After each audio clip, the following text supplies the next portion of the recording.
Greetings and welcome back, everyone. This is The Angry Chicken. I'm Garrett, here as always with Jocelyn. And Joss, we have a new guest today. Now, I've done multiple podcasts with this gentleman before, but this is his first time coming on a Hearthstone show because, I don't know, as far as I know, this is like the first time you've been like really super into Hearthstone. Please welcome everybody, Trikslyr. Hi. Yeah. I played Hearthstone back in the vanilla days. Like I would watch Crip and Trump all day and just go home and spam out all those buttons. But when GVG came out, I kind of fell off the radar pretty hard. So you being 342 episodes deep is pretty freaking impressive. I had no idea you were going live that long. Like you said that number, I was like, whoa, did he actually say that correctly? It's been a long running show. Yeah. Well, congrats, because that's insane. Yeah. Yeah. If you were in television, dude, you would have money being thrown at you so people could throw your episodes all the time. That's incredible. I know. I totally made the wrong career decision. TV, man. Got to get that TV money. Got to get it. Got to get it. Well, yeah, I'm so glad you're here, dude. Like we've done hero stuff together. I think we even ended up on an episode. Was it DLC? We ended up on a show that I did not produce together at one point. Yeah, with Jeff, we talked about VR and stuff. Yeah, oh man, I love VR. Okay, anyways, let's talk about cards that aren't in VR right now. Soon, we might be able to. Actually, like I don't think we've once ever mentioned VR in the show. How the hell is there not a VR Hearthstone where you can actually like physically open the box up? No, yeah, you need a full Yu-Gi-Oh with like the board, and you pull out the card and you throw it, and an animation pops up, and then it kills you in front of it, and then you can yell at your opponent. Like we need that in our life. Like I 100% would play it. Have we not talked about this, Joss? I don't know. I would totally play it, especially if like the leopard gnomes run up and hug you. Oh, I'm down. They give you a big hug before they explode? Just give me a big hug. That'd be great. And then you would feel icky afterwards. There'd be an add-on where like some gack comes out and hits you. It'd be wonderful. I am a 90s child. I'm dating myself. Okay, so as basically every episode since BlizzCon has been, this is basically going to be like the first half of today's episode is going to be Battlegrounds, and then we're going to follow it up with talking about all the new cards if they were announced before Tuesday morning. If they came out on Tuesday, we're not talking about those cards today because I make graphics and Photoshop only works so fast. So out of date podcast. Are you kidding? Exactly. Yeah, man, it's just the worst. But yeah, we're just gonna talk Battlegrounds with you, Trick, because you hosted the Battlegrounds Brawl this past week. I feel like every time I'm on Twitter, all I see is a tweet from you talking about how awesome Battlegrounds is. Yeah, so it's a bit dangerous how hardcore I've gone into it. Actually, I got to cast the Battlegrounds Brawl tournament for BlizzCon. $300,000 in line. I have no idea how that happened, but I'm happy I got to do it. Honestly, it was nice to hang out with Frodan and be a part of the Hearthstone family for a day. It was really, really great to be able to do. So I heavily enjoyed that. But yeah, right now I pretty much stream 2 to 3 hours of Battlegrounds a day because it's just such a fun experience. Like it's hard to really turn off, to be honest. Yeah, because you're a variety streamer. You stream all kinds of stuff. And you seem to have really stuck with this and Jedi Fallen Order, but that's a conversation for another day. Amazing game, by the way. Very good. I'm almost done with it, and I don't want it to be over. You're gonna love. I'm not gonna spoil you, but you're gonna love the rest of it, and you're gonna be really sad when you beat it because you're like, I have no more of this in my life. This feels bad. This is sad. This is why Battlegrounds is great because it never ends. Yeah, exactly. And if it makes you mad, you're just a game or two away from being stoked and happy again. Like it's fun. Yeah, true. Next game. So like, what drew you in, man? It sounds like you've been away from Hearthstone for a little bit. Yeah. So I actually came into Hearthstone Battlegrounds because I enjoy the auto chess experience in general. The problem is that the current ones that are out, Dota Underlords is the one that I originally got into, just started to get changed so freaking much that I couldn't keep up with it as a variety streamer and play well enough to like feel like my gameplay is worth watching. Right. So So I know those feelings. Exactly. Sure. You're like, dude, last week I was getting first place all the time. This week, 8th place. Do you guys want to watch this or not? And so it just changed so much that I got to a point where I just kind of just fell off and didn't feel like learning anymore. And I was secretly praying that Heroes, the game that we've all been a part of for years, would bring out their own auto chess chest for like a brawl mode or something.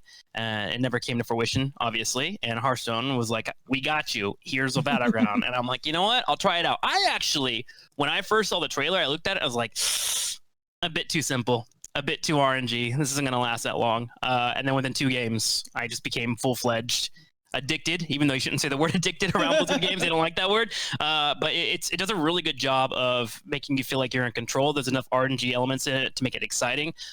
It's almost, in a way, I don't know how to explain it, but it feels like controlled gambling a little bit, kind of like blackjack, where you feel like you can win it every turn if you make the right plays. Which is something that I really hone in on as a player. So right now, it's just doing it for me. It's getting me through the day. Yeah. That's awesome. I think a lot of people, myself included, were thinking it was going to be the heroes side of things that were going to come out. Like, it was kind of obvious that the next move Blizzard should make somewhere was to move into this new genre because it's super popular right now. But I was like, yeah, it's going to be heroes, it's going to be heroes. And then they were like, bam, Hearthstone. I was like, no, what? Like, I have no auto chess experience whatsoever. But even then I was like, I was excited because it was Hearthstone and it's something that, you know, it seemed like I was catching on pretty quickly. And then I watched the whole Battlegrounds tournament and I was like, I don't know what I'm doing at all.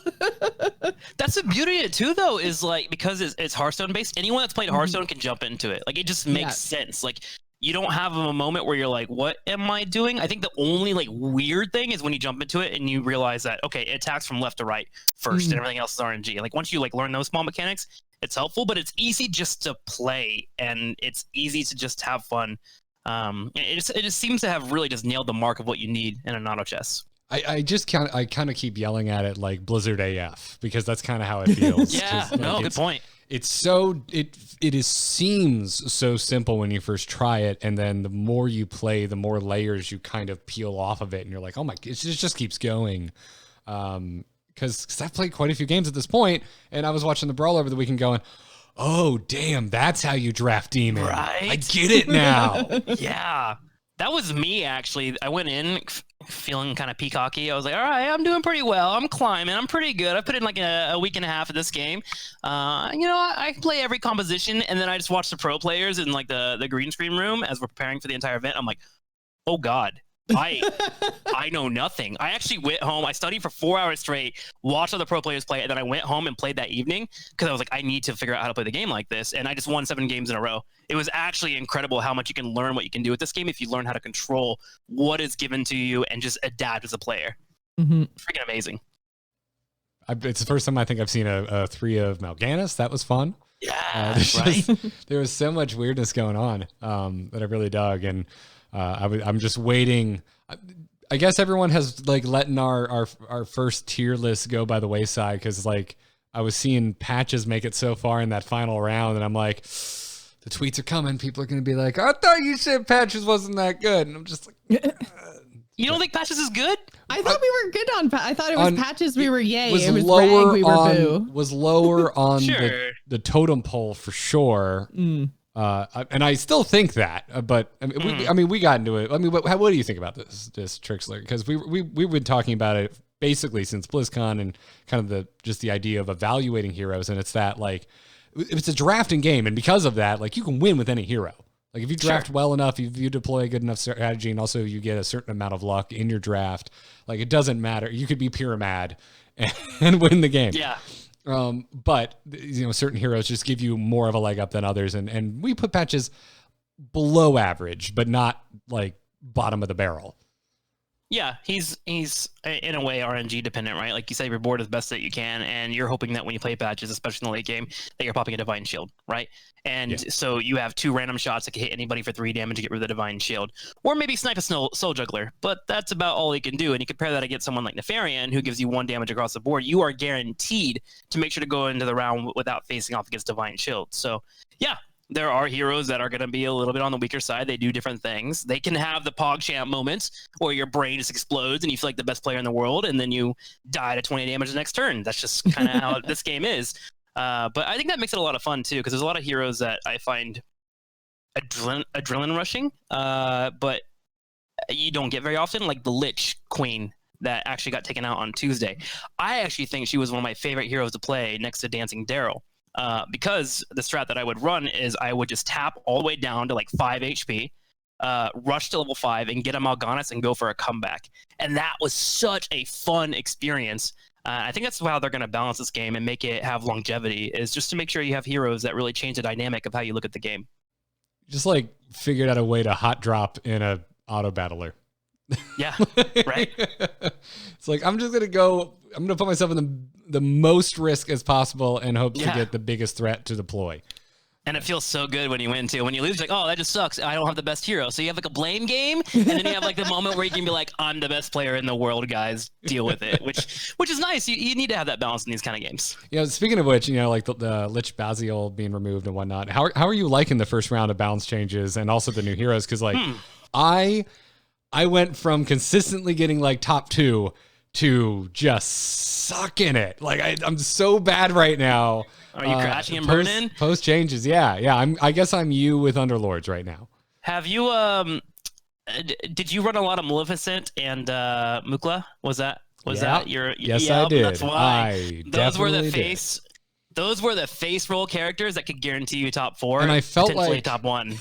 In other words, Garrett, you actually never knew what you were ran doing. the noob patch. That's what you did.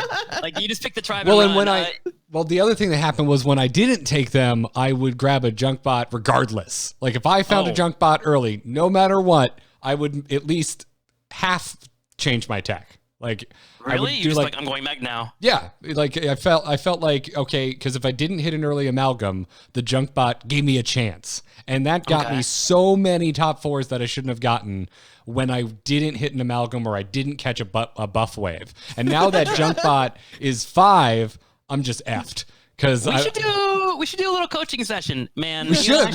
Also, we should learn I was going to say, those of you not watching the video, you are missing so many great looks from Trikslyr right now. He's like, what? No, I mean, you shouldn't do that. I mean, it's the beauty in this game, though, right? Like, I can look and I can judge you as a player, right? But like, because we're friends, it's okay. But like, at the same time, that's a strategy that you feel like works for you, right? And that's the beauty in this game. Even though it might objectively be a bad strategy to hard tech into junk bot on level 4 and just pray that it works out for you. Oh, I didn't hard tech. It was like if I got like one microbot magnetic somewhere, it at least was a bridge to a new strategy. And now that it's 5, it's like I can't really depend on that as kind of a backup. Also, the other thing you should do is watch my stream from Monday because I never saw an amalgam once. Dude, that sucks when it happens because there's 15 actually in the pool that should be available for you, so you should find one. I found a couple eventually. I'm being facetious, but like the amount of games where but it feels like it, yeah. It was happening. It was rough, but that's that's neither here nor there. But the strategies that I learned pretty early that found me success, like they all kind of went out the window with this change. But so like I'm curious how you're enjoying it. Like, is there a new hero you're really digging, or are you really happy with the balance changes that they made? I think Bran is the best out of all the new heroes to come out, the Battlecry, and I also like it because it changes the way you look at the game a little bit. Already a lot of pro players were playing around Battlecries and trying to buff up amalgams, get to poison, get a divine shield, and kind of just snowball that with like a light fang. The Battlecry gives you a little bit more flexibility and also brings in some characters / minions that you normally wouldn't pick up, like the crowd favorite. With Bran is suddenly quite a strong pickup, especially if you can find a golden crowd favorite. I feel like when I run Bran, if I can get to 3, find a crowd favorite, I'm guaranteed top 2 all the way through, which I think is a cool strategy and also allows for you to adjust a bit. I think there are some weak ones, like Finley is... I think Finley. Am I allowed to be mean? He's fucking trash. He's not good. Like, don't pick Finley. I mean, you can run like Murlocs, and I have seen some like offbeat strategies. One in particular that I actually like with Finley a lot is you play 3 characters, and that's it. You're running Khadgar, you're running Imp Boss, and you're running Soul Juggler, right? And all you do is you buy minions with the rest of your gold, you keep selling them back, and you get buffs on those 3 characters. Your Imp Gang boss keeps spawning imps the entire time, and Khadgar will summon double the imps that you're getting, and they'll keep inting over and over, and the Soul Juggler will just snipe things left and right. And that's a really fun strategy that is burst because of this weird character. Even though he's not very good, he still gives you options to win the game in a different way, which I think is really, really fun. So that's why I think a lot of the stock about this game is going to come down to what we see on the heroes that are released later on. In terms of just adjustments, and feel free to interject. I just go, I have a lot of thoughts. Junkbot, I actually like the change a lot. I think it's, in a way, a buff.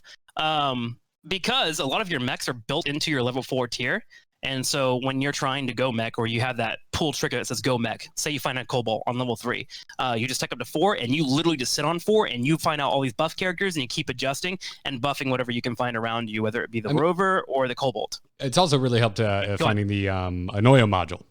Yes, Anoia module as well.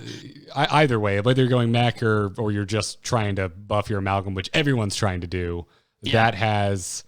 Although in a way, I think it's really increased the scarcity of an oil module, because it means anyone that has an amalgam, if they find it, they're taking it, and exactly, coming out of the pool. But it's interesting in the way that it's affected that. Yeah, and so when you're sitting on 4 and you're pulling out all these upgrades to buff your amalgam, as you're mentioning, your Rover or your Cobalt, you're naturally stacking up a couple of upgrades, and you're getting to a point where you're going to be getting a tier 2 minion, which builds into now 2 options for you. You can get the Mechano Egg, which is a decent placement if you want to play around Cleave, or you can get the Junkbot out. And the Junkbot, now being tier 5, also does 1 additional damage, and you're usually going to have him lasting over. So you might kill people now because of you getting that Junkbot. So while I think it was a healthy change for the game overall, I also think it was a bit of a give and take for the Junkbot. So I'm happy with all the changes that we've seen on Tuesday, and I think it's a smart approach to how they're balancing the game. Yeah, the Bran, I've been grabbing him every time. Sadly, he hasn't been offered to me too many times, but Bran? Yeah, just seems so powerful. What do you guys think about Cindergosa, I guess, what we're talking about? She hasn't been offered to me yet. Like, really? I haven't I got her one time. What do you think, Joce? You like her? I liked her. She was difficult to play, but I think that's a good thing. I tried Elise too. She's the other one that I've had, and I really liked Elise, but I was surprised how much I liked Cindergosa, because she was she really made me think. I couldn't just kind of like autopilot my way through, and but it was good. It was fun. She was different, which I think is a really good thing.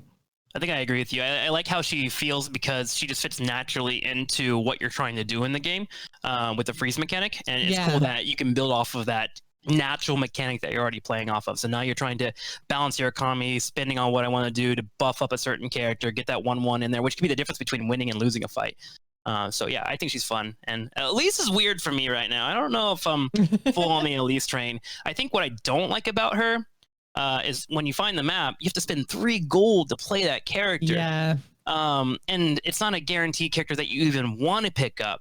The only guarantee there is going to be the Tavern tier. So she feels a little weak to me, and maybe a little bit RNG dependent, but it's still different, right? Which is what we're basically boiling this down to. Yeah, I would put, I think I'm putting at least, like, if I had to throw her somewhere, I think I'd put her right at average, because it's like there's that potential to high roll. Yeah.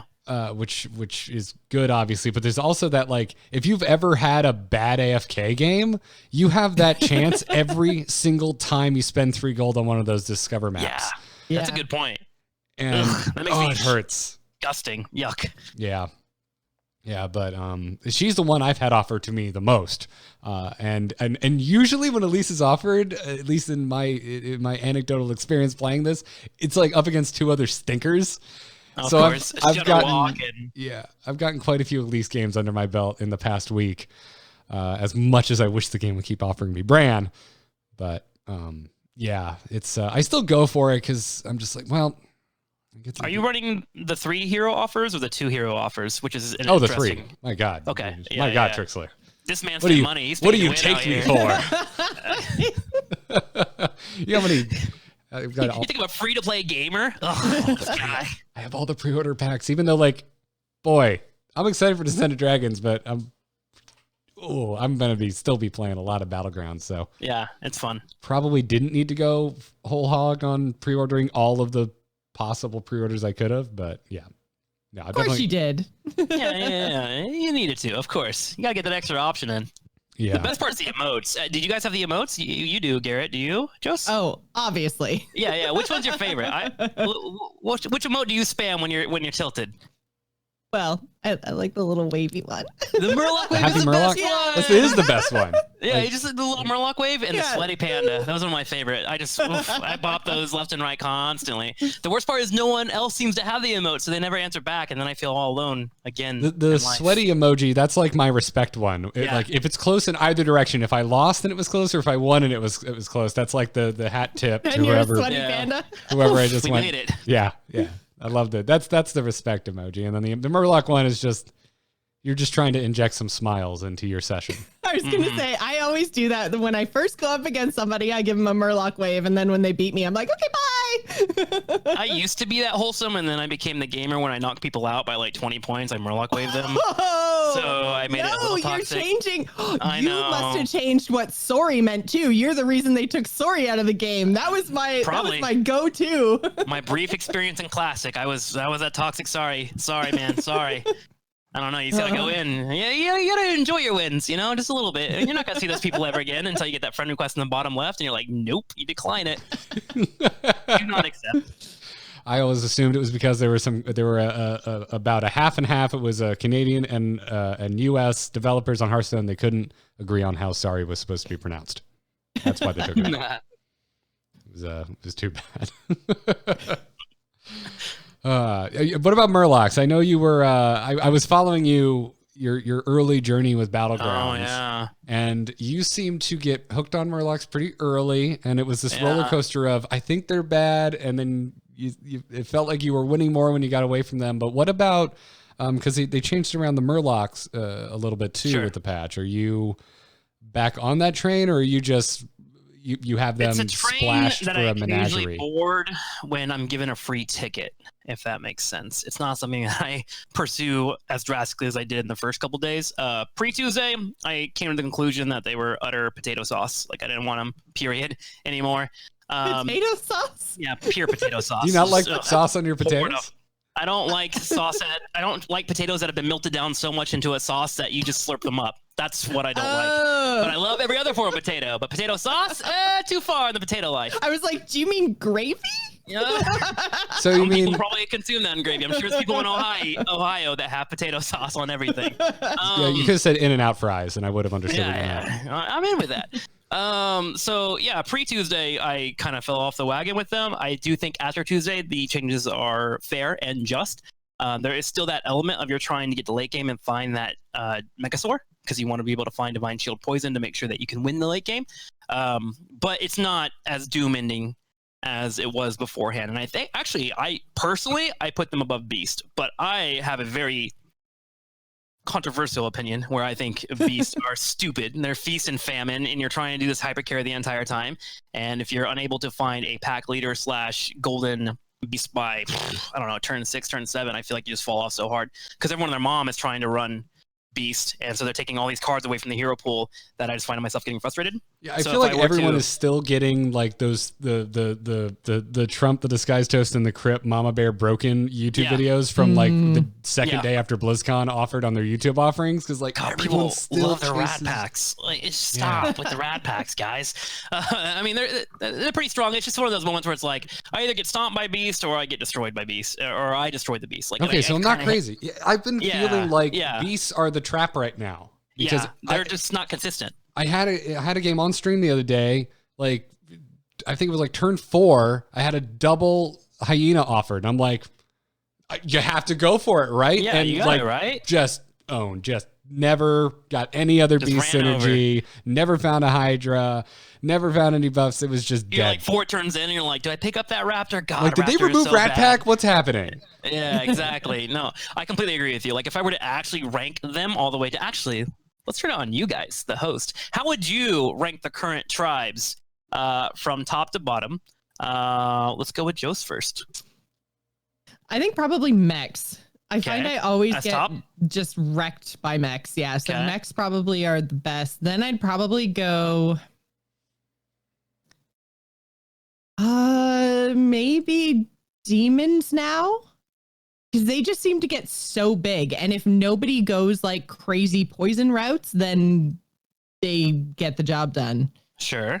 Yeah, and then probably beasts, and then probably murlocs. Okay, all right. Garrett, what about you? Tier 1 is amalgam. Okay, well, I was gonna say tribe, like by you far. said tribes, yeah. Tier S is amalgam. Not talking about a crazy mix. Okay. Tier 2 is it doesn't matter as long as you're the first person to find Lightfang Enforcer. These are not tribes, Garrett. Yeah, I'm with you on mechs, Joss. Like, honestly, I just think like singular tribes are super out of fashion right now, and also pretty hard to make happen. Unless you kind of catch a wave. And even if you do catch a wave, I'm not sure if it's a beast wave, it matters. It had to be a pretty specific one, I think, for beasts. So yeah, I would put mechs at the top. I'm coming around on Murlocs. Yeah, I think Murlocs are second place for me, and then I think it goes demons, beasts. Okay, yeah.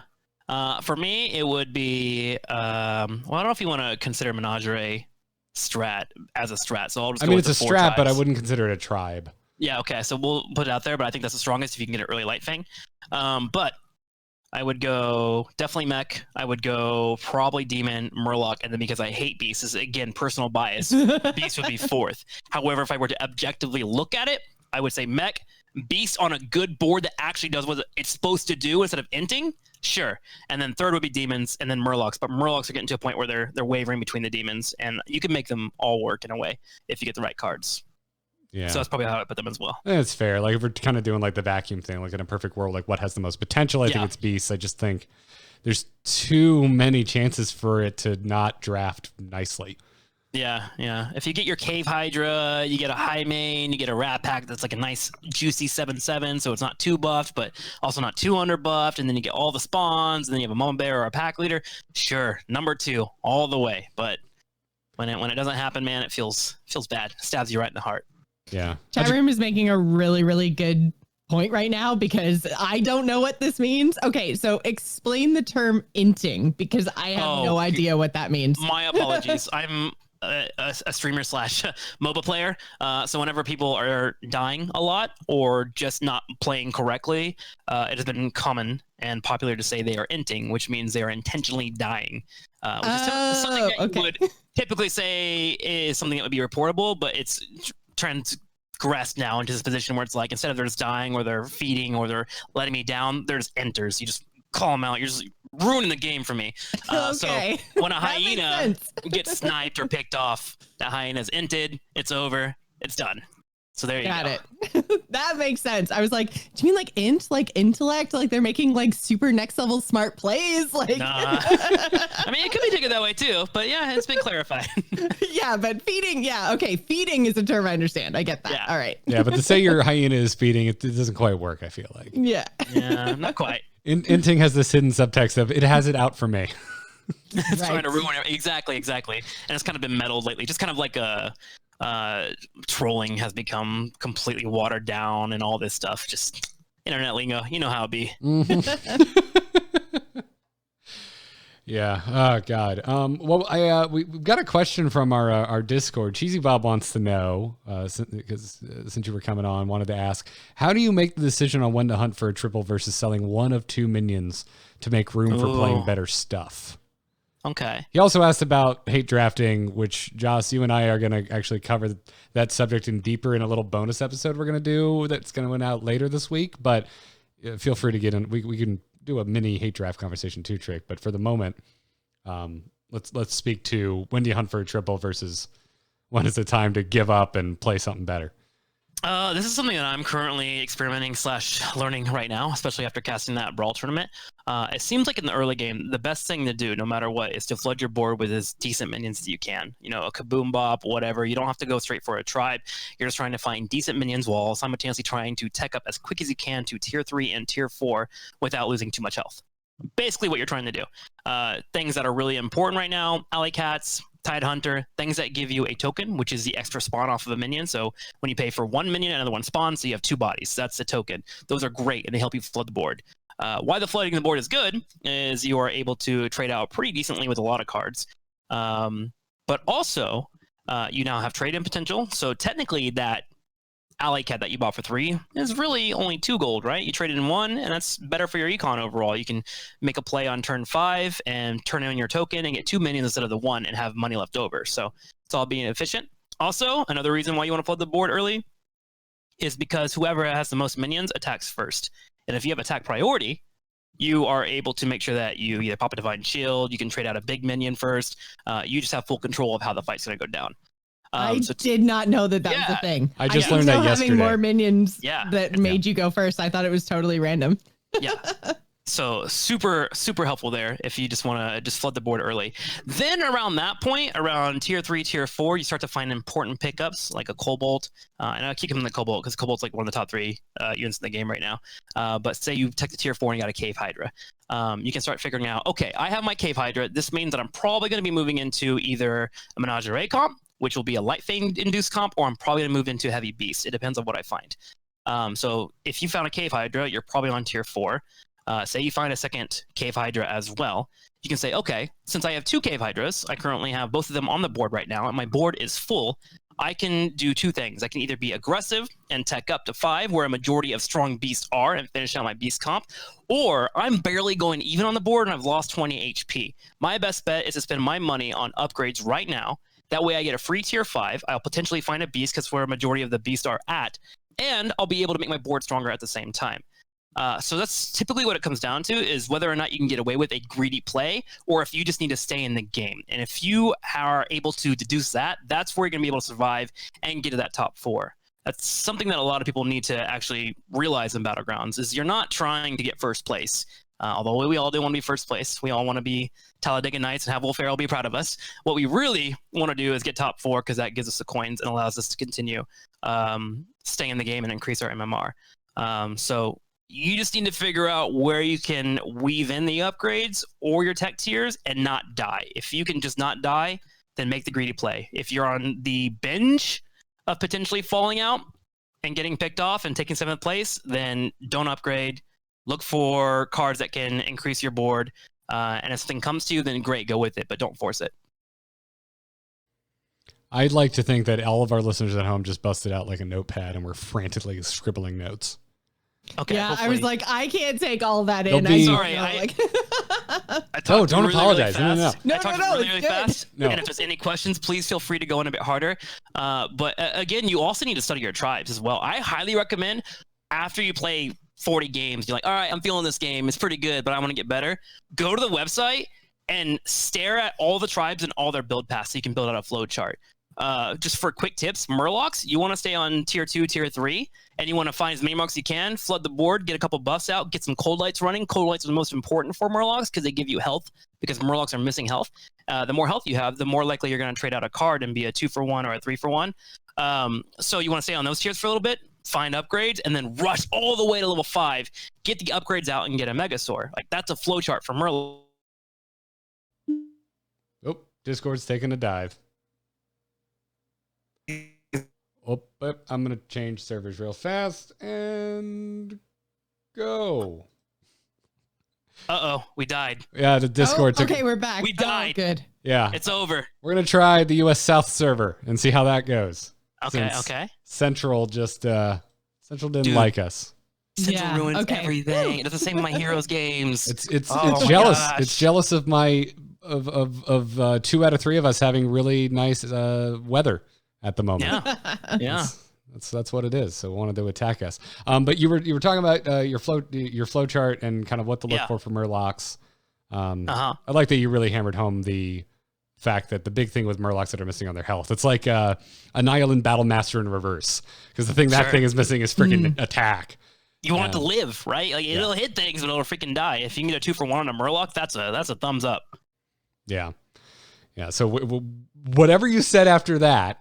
The last thing we heard was you mentioned teching up to find your gentle Megasaur. The Megasaur, yeah. Oh yes, yeah. So like with a Murloc, you set at 3, you get as Murlocs as you can on the board, get out a couple of Cold Lights, and then you want to find a Tox Fin, get a couple poisons, and then you just want to gun it for Megasaur so you can win that late game once you know that you can secure top 4. And that should be your basic flow chart of how playing Murlocs. So you just want to figure that out for every single tribe, even if you're on the Menagerie build, which is the Light Fang. You just want to figure out what you can do. That way you can adjust and be adaptable, because that's really what this game comes down to, is game knowledge and knowing how to hang in there and then win to gun for that first place. I learned so much today. yeah, right? Hey, if you guys ever have any questions or want to invite me back, like, feel free. Like, I'm trying my best to figure out this game as much as I can. After casting the Brawl tournament, I hope that Hearthstone will invite me back once again. I want to be better than I was last time. So those kind of things are what I'm kind of focusing on. And it's nice to have a game like that again in my life, because I didn't have that in the last couple of years when Hero started to falter a little bit. So it's nice to be here. Any vibes that they're maybe going to do more events on the regular? I have zero idea. I was very happy and very excited to come to one, and if I can come back to another, then I certainly will be there in a heartbeat. It's perfect for me because it's near where I live, and I have a daughter now, so I need to be there for her as much as I can. But for a day event, I can go do that kind of stuff. So yeah, I hope they do because I thought it was very fun, and I hope it was fun to watch. Yeah, because we were talking last week that it was kind of strange. There was a comment by one of the devs on a Kotaku piece saying that their goal was not for it to be competitive. And on last week's episode, Joss, you and I were talking about how we're like, but you're updating it doesn't make any so sense. much, and you right? and there's a $300,000 tournament in 2 days. What are you talking about? I do think it's not a competitive esport in the sense of like a one-on-one situation. Like if you throw in 8 players that are all different teams, like it just, some people just get screwed over, right? It just happens. Oh yeah, absolutely. The team aspect, I think, really brought it to a more competitive state and allowed for coordination and also game plans to be formed. And we got to see that more throughout the day. I actually think whoever came up with that idea, I think it was KO from one of the community teams that came up with that. I'm not sure. Don't quote me on that. But regardless, whoever came up with that is a genius because I thought it was a fun watch all the way through. It worked really, really well for sure. And I was surprised at how much I enjoyed watching the tournament because that was our big question is it seems like it moves so quickly. Like, how are you guys going to talk about it when everything's like attack, attack, attack, attack, attack, attack, when we're used to Hearthstone commentators being like, all right, how do we fill 2.5 minutes while this dude thinks? Dude, don't worry. When casting really trick, well. if you guys ever cast, just as a little tip for you, and you don't know what to say and you have a 3-minute break, you just let the air breathe. And then the moment something exciting happens, you just yell, "Oh my God!" And everyone is excited. It's good to go. That's my little trick to you. Don't tell anybody. Okay. It'll be fine. Got it. Yeah. Just between us. No problem. No, in that sense, it's so different from constructed Hearthstone in terms of watching it because of the speed at which it like forces the game to take place. And I really liked the team aspect as well because it's pretty well documented on this podcast. I'm not into global games. Sure. I watch enough standard constructed Hearthstone. I don't need to watch more standard constructed Hearthstone where the only thing different is that they're on teams. But I really liked it here. And I know we've seen it in other formats like global games and like even way before that.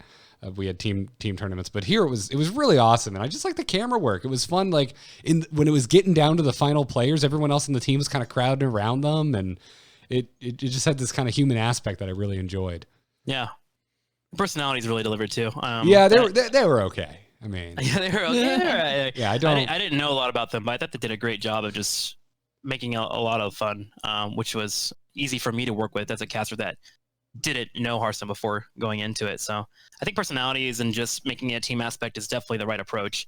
And I hope they do more. I'll just leave it at that. I agree. I thought you and Frodan killed it. I mean, not just being nice. You were really good. Really good dynamic. Good pair. Yeah. Like the play-by-play and the flavor and all that kind of stuff that was going on. I love seeing that in casters.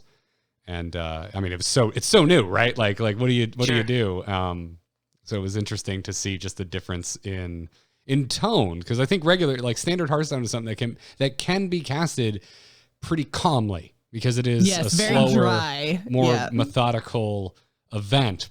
But it's so fun watching Battlegrounds something because when the attacks start, you can go into full. Like you might as well be casting a ZVZ in StarCraft 2. Yeah, the speed at which things are happening. Yeah. You just watch out for that hyena to be sniped, right? And then when that happens, like, oh, it's dead. Beasts are over with. They suck. I told you everyone. Like, it's good. I think there's a lot there. I do too. I think this is something where there could be regular events. And Reddit and forums can debate till they're blue in the face about how truly competitive it is or it is not. I think it's fun to watch. People watch poker daily on ESPN 7 or whatever it is, commentated for hours at a time. I think we'll be okay with Hearthstone and cards. Heroes of the Dorm was on ESPN 2. Take that, poker. Yeah, good times. Yeah. That's 5 better. All I can think of now is dodgeball on ESPN the Ocho. Lord. Dude, I want to commentate that really bad. I would. Casting dodgeball? How fun would that be? That'd be so enjoyable. It would be great. He's out. just get to get into it. That'd be great.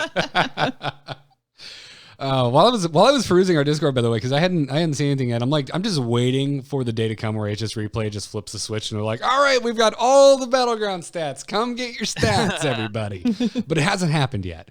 But there are some other websites that are aggregating Battleground stats now, and actually our Discord pointed me at a couple. One is Battlegrind, which at the moment only has a single snapshot of 1,440 games total.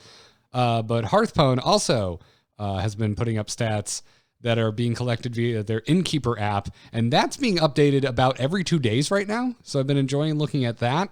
This is the first time we've had a chance to look at any statistics in regards to Battlegrounds on an episode of this podcast. So I figured, well, we've got Trick and might as well talk it over.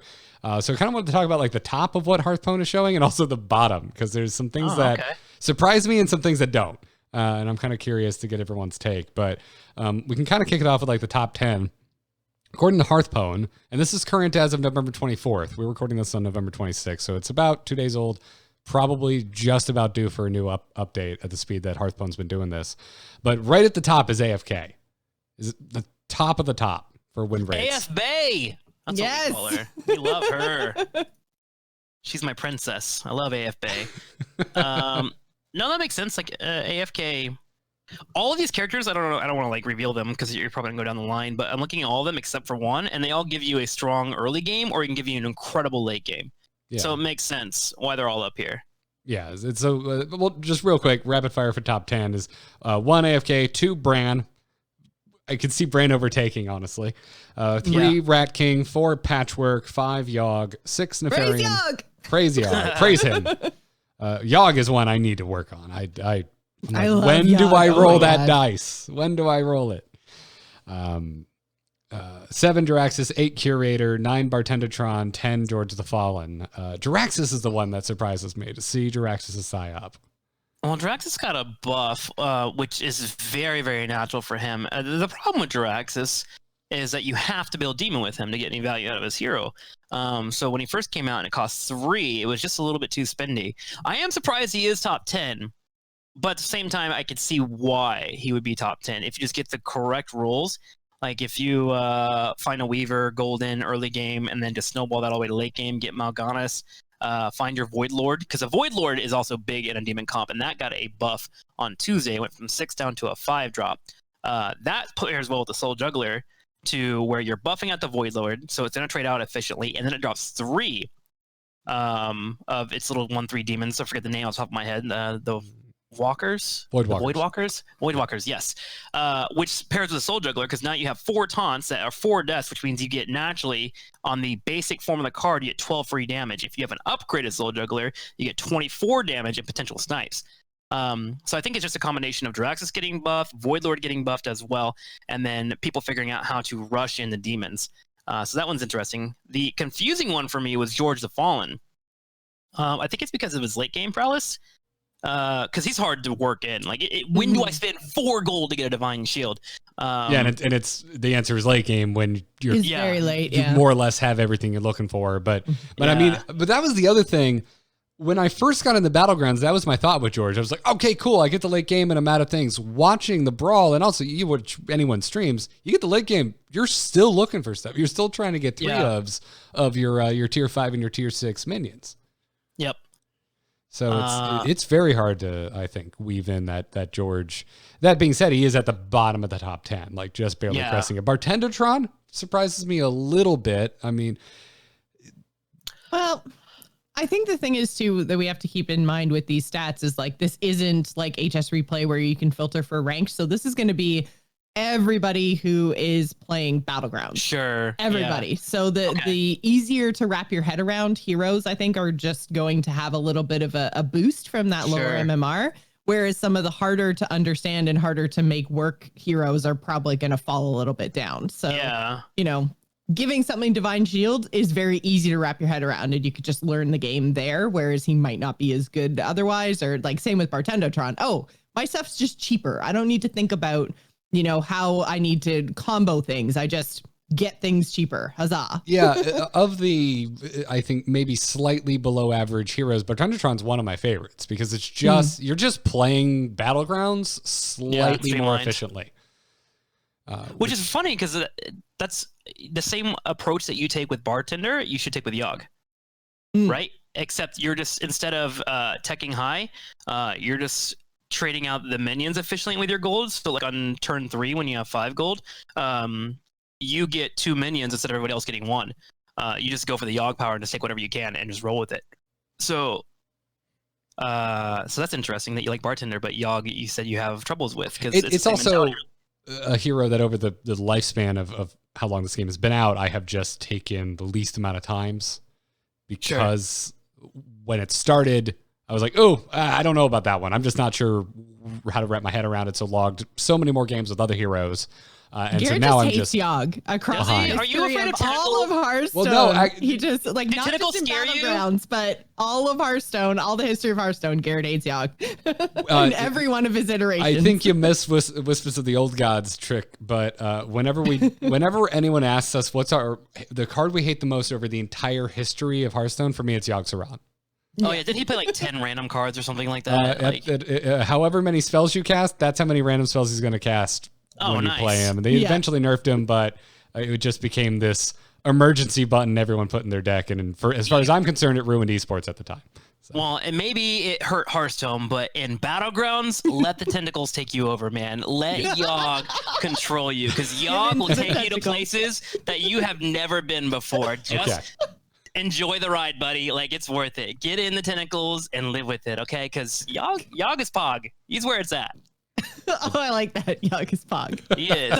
Stolen. All right, let's talk about the bottom, like the bottom 4 here or 5, because math is hard. 20th place Finley, 21st Toki, and then just Lich King. Toki surprises me. Lich King, I thought Toki would be higher. Pyramid Patches. Toki kind of doesn't. I feel like a lot of folks still probably don't get Toki. Her nerf director way too hard. It hurt. I don't think it 4th from the bottom hurt her though. So I do think some. Yeah, she was folks, like top 2, and then now she's all the way at the bottom. Yeah, her old iteration was so much easier to play. The big part is the cost, right? Like you paid 1 on our old iteration to get a full reset on your market. So your objective was just to build a simple comp and then build all the way to 5 and then just get free 6s all day. And you would just pull them out. Oh yeah. I'm not refuting that. I just mean, I think some folks still don't understand like how to game her hero power and line it up with your rank ups, so on and so forth. I think that might be a reason we see Toki so low. I think maybe the same is true for Lich King, but Lich King is it's not a tricky hero. Yeah. Lich King also is dominant in certain setups, like Death Rattle composition. To a degree, even Beast is actually okay with it if you want to like protect your Hyena or a Junkbuck carry. But it is a little bit RNG dependent of when they get sniped. But the Death Rattle comp where Lich King shines like no other, it's just hard to build. Like a lot of your Death Rattle compositions come online at level 5 because you have to find a Baron Rivendeer, and then you have to rush to level 6, and then you have to be able to get out your Shredder. And just finding those natural setups is quite difficult to do with him, so you might just die before you even get there. So it makes sense because he just doesn't flow as well as other tribes or other compositions that you would want to build. Yeah. Pyramid does not surprise me. No. Patches again being low doesn't surprise me, but being last does. And I think with Patches, I think it's probably players over prioritizing his hero power in the early stages where they should be spending their gold elsewhere. That could be it too. Well, what I'm surprised about is Ragnaros not being lower than Patches. But I guess Ragnaros gives you the possibility to kill a snipe because it is 8 damage. It's just that his hero power is harder to weave in because of how expensive it is.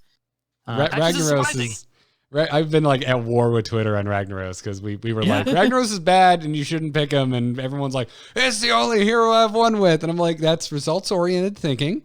You got lucky. Right?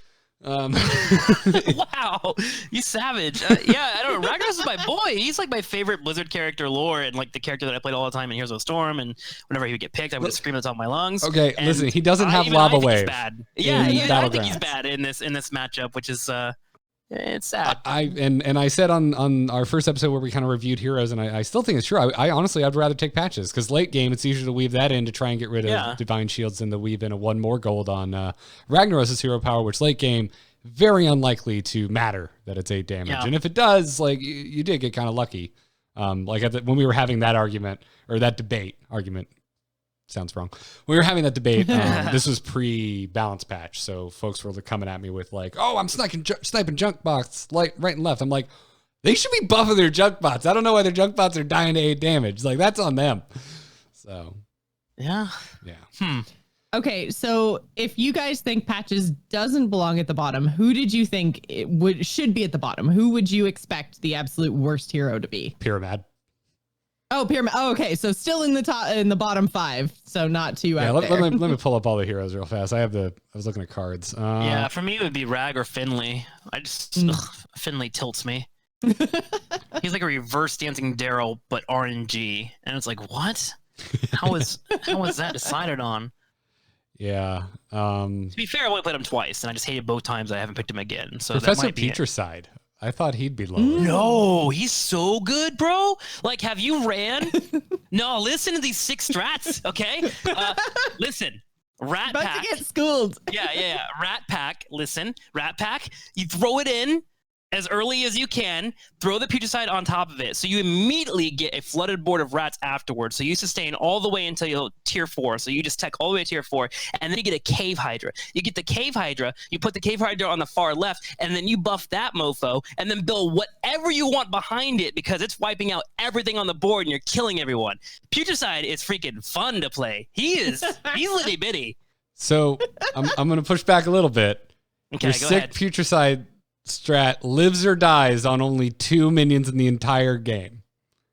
It's a game of RNG. Have some fun. You know what I'm saying? Have some fun, Garrett. You got Curator, you get picked suddenly, you got AFK, and then you got Putricide. You go for the Putricide because you're there to have fun. All right? That's what I'm there for. Wounded. You wound me, Tim. You wound me. Get wound. That's what I do. Okay. I actually did that once and lost. It didn't work out. The Rat Pack holds, but you got to really find that Cave Hydra. But it is good for cleaves for late game. He is another one of those characters that you got to find like that one shot, that Star Wars Luke Skywalker shot to kill Death Star. You got to get that with Putricide. But if you do, it's pretty fascinating. Yeah. But no, I mean, I still am surprised. Maybe Galliwix too. And I just have it out for Akazamzarak. I do not like that hero. He's so good. I don't like that hero. Really? Yeah. Have you not had the 3 ice block dream in a row? I have not. Because I don't take him because I think he's bad. You need to feel that. Once you feel that in your heart will start to beat for him a little bit. You're like, you're looking kind of good today. Let me go and pick you. I've yet to have a game where my 3 options were Pyramid, Putricide, Akazamzarak, and that is the world where I will take Akazamzarak. So when that happens, I will report to you, Tim, if I got the triple ice block dream. Okay, all right, fair enough. So yeah, I hope you get the ice block dream. It's nice. Have you had it, Joce? Have you had the ice block? No, I never pick him. Secrets, yuck. I actually used to have the same opinion as you guys. Like I looked at the character and I was like, why would I want to have secrets? The best part is like the secrets last until they actually get procced. So you could get secrets like ice block early and then just know that okay, I have 1 round where I cannot die, period. So I can be greedy. So it changes your entire way you're looking at the game, which is nice. Well, if you like Lich Baziel, no wonder you like Lich is Akazamzarak. fun though. We are in different headspaces, dude. Lich was great. I don't know. I like towing the wire. That's just one of those things. I'm not going to argue with your results because they're clearly better than mine, especially post patch. So, well, rad. Yeah, that's kind of all my thoughts on that. Boy, I'm really waiting for a daily updated stat website for Battlegrounds. Hey, it's just replay. Looking at you. I kind of hope that they reset our MMR and reset all the stats before giving those stats because it may have experimented a little bit too much, and I hate having bad stats. I hate those. When I see bad stats and I actually get numbers. Don't ever feel bad for experimenting. Yeah, no, but it feels bad. Like when you're on stream and you're like, "Here's my stats for today," and I'm like, "Ugh."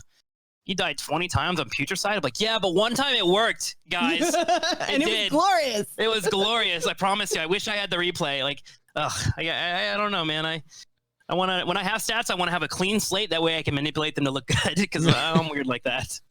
It's actually an interesting question because I don't think they've said if they're going to be like resetting stuff, because technically all of this is beta, right? So are we going to get a launch? Is it going to be beta forever? Are we going to get a reset? Like what's going to happen? Yeah. I don't know. I hope so. My personal pie in the sky is MMR's reset. And then stats, like I would prefer them to be zeroed out, but I wouldn't mind getting them. And then maybe I get different seasons or something that I can see different stats for different seasons. So I can be like, all right, this season I'm going to try hard, like.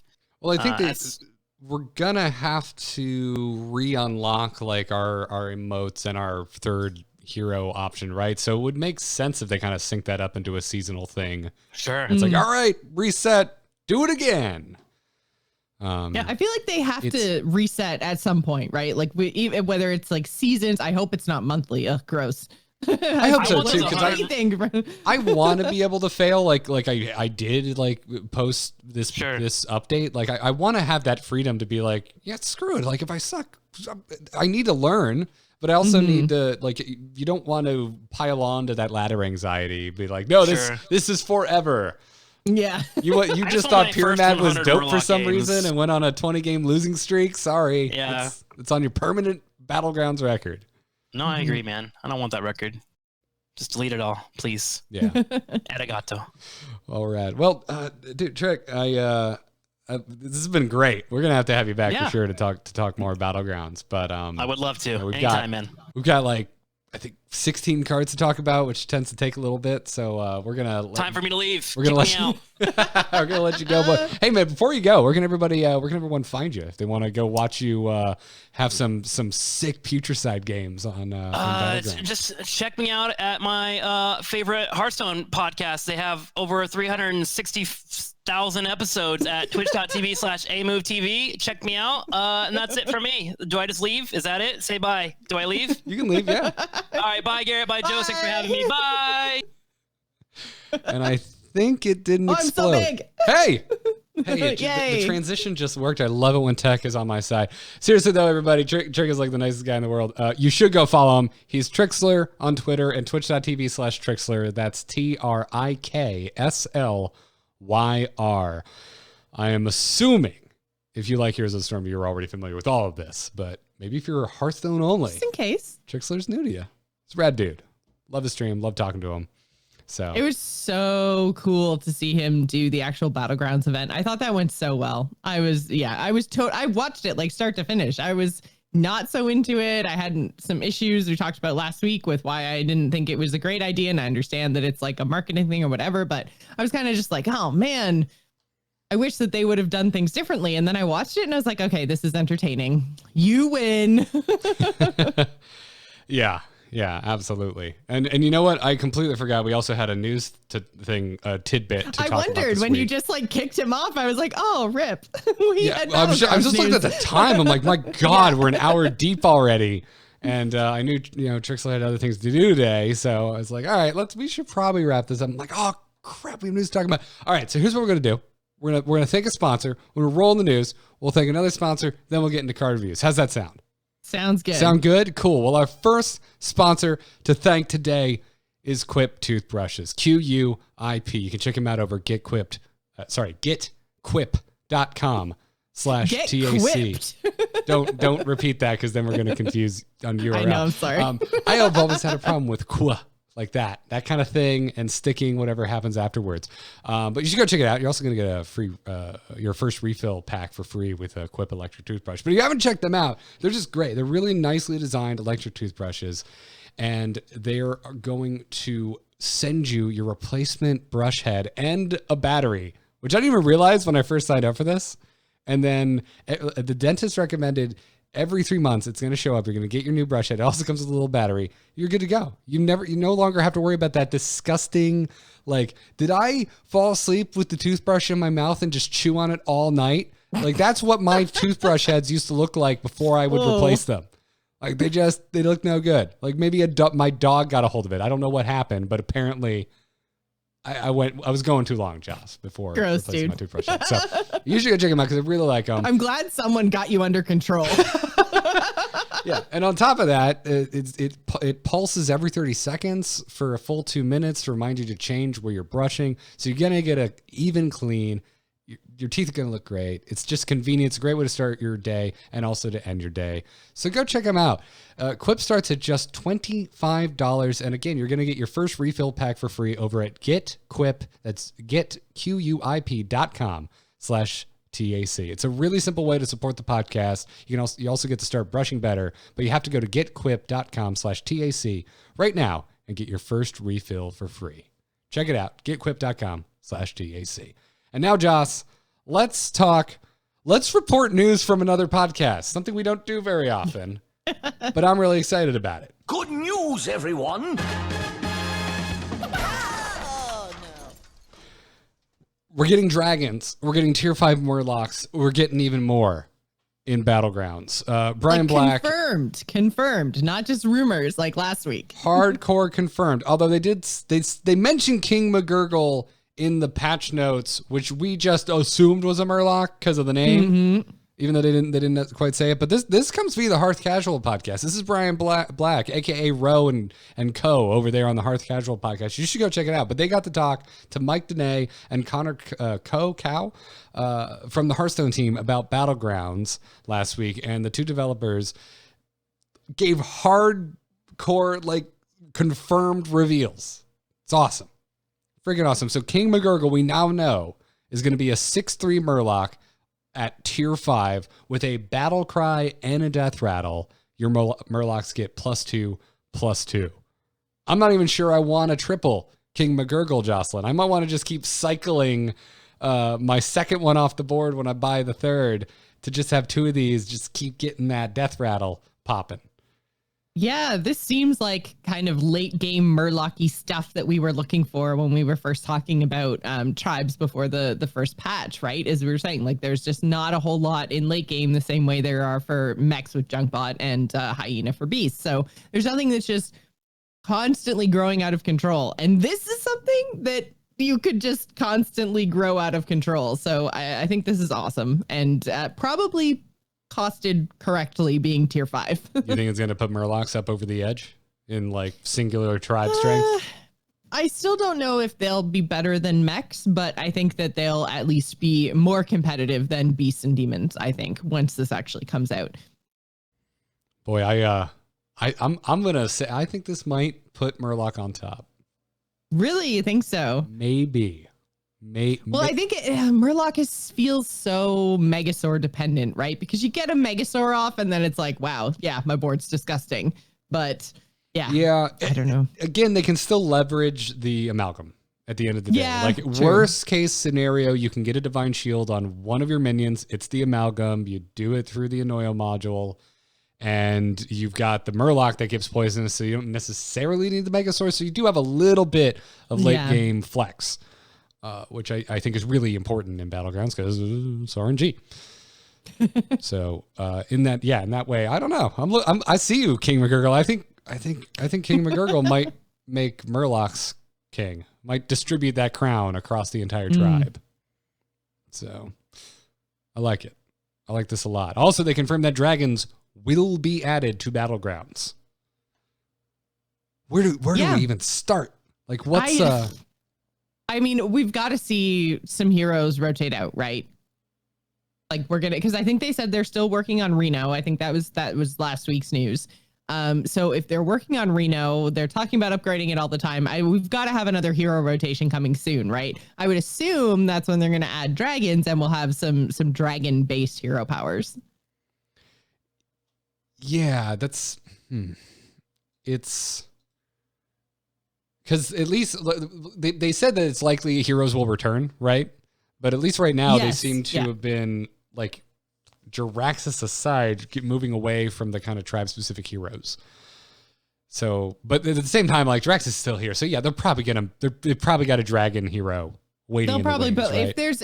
I feel like if there's a tribe present in Battlegrounds, there's probably going to be a hero to go along with that somehow.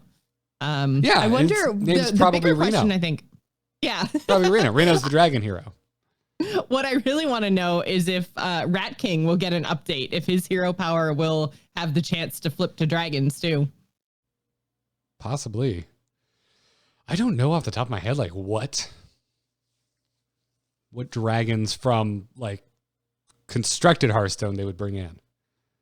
Like nothing. Off the top of my head, I have no idea. Like immediately my brain goes, "Oh, Azure Drake," because that was ubiquitous. Wait, no, you don't. Yes, me too. And then I was like, "No, wait, you can't can't draw a card even do?" And you have no spell damage. Yeah, like what's the point? Unless they had spells. Yeah, unless they had spells. Yeah, I'm not too sure. I'm not too sure on that. Clearly, does Dormu. It's going to make someone will draft it. They do have all the big dragons, right? And then everyone else. No, I'm talking about OG knows Dormu. Everyone else only has 15 seconds to buy from Bob. Can you imagine you're sitting there in their tavern and then all of a sudden the counter goes all the way down to 15 seconds? You're like, no, somebody played Nozwai. That would be terrible. That would be absolutely terrible. Maybe Sleepy Dragon, the 412, the neutral, the taunt. That would make sense. That seems very Battlegrounds friendly to me. What about, because we talked a little bit about like healing and stuff, like what about super late game putting Alexstrasza in? So like you basically wouldn't want her until like you're almost gonna die, and then you're like, okay, I'm just gonna grab her, heal back to 15. Maybe. My eyes are getting wide because I don't okay. I don't think so, because what happens with triples, Joss? Stats and effects double. So right. Alexstrasza, so you draft an Alexstrasza. So you grab her, you put her in your hand and you just hold her till you get 3 and then you put yourself back to 30? So you Dude. So if you get a triple, she's a 16/16 that sets A heroes running life to 30? That would be which would be your health, right? Because you're the only hero that you can target. Unless you're like, I don't know, going up against a particularly. Oh yeah, you wouldn't be able. You're right. You can't target the opponent. Yeah. So. Yeah, so it'd be irrelevant that it says A heroes, but they keep things consistent. I think that would be too powerful. I don't think they would do Alexstrasza. Yeah, set Bob's health to 15. Well, maybe it's like you're bribing him, and he starts offering you better things.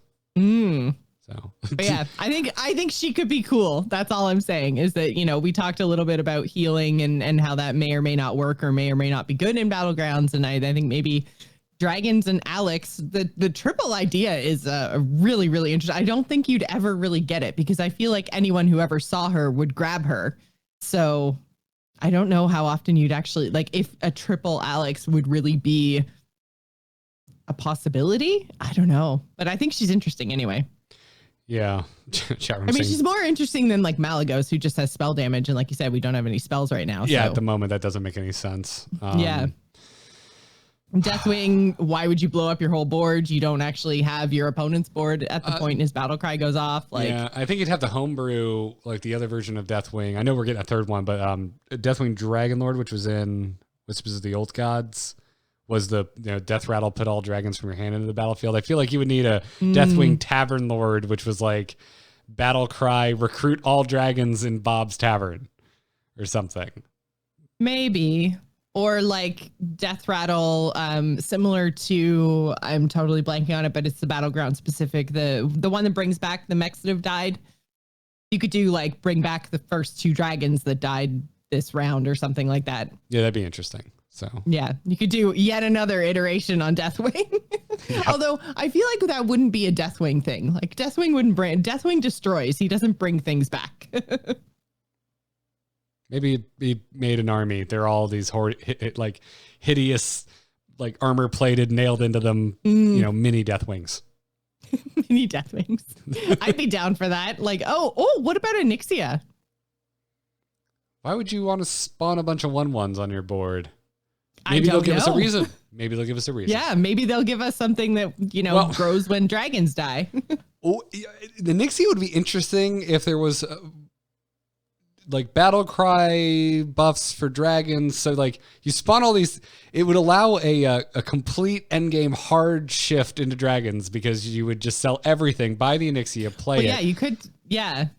Spawn a bunch of tokens, sell the tokens. Yeah, because tokens sell for 1. That would be interesting. So Onyxia could potentially be like if you fill your board and then you sell all 6 tokens, then it's like you buy a Nixia and you get 2 more.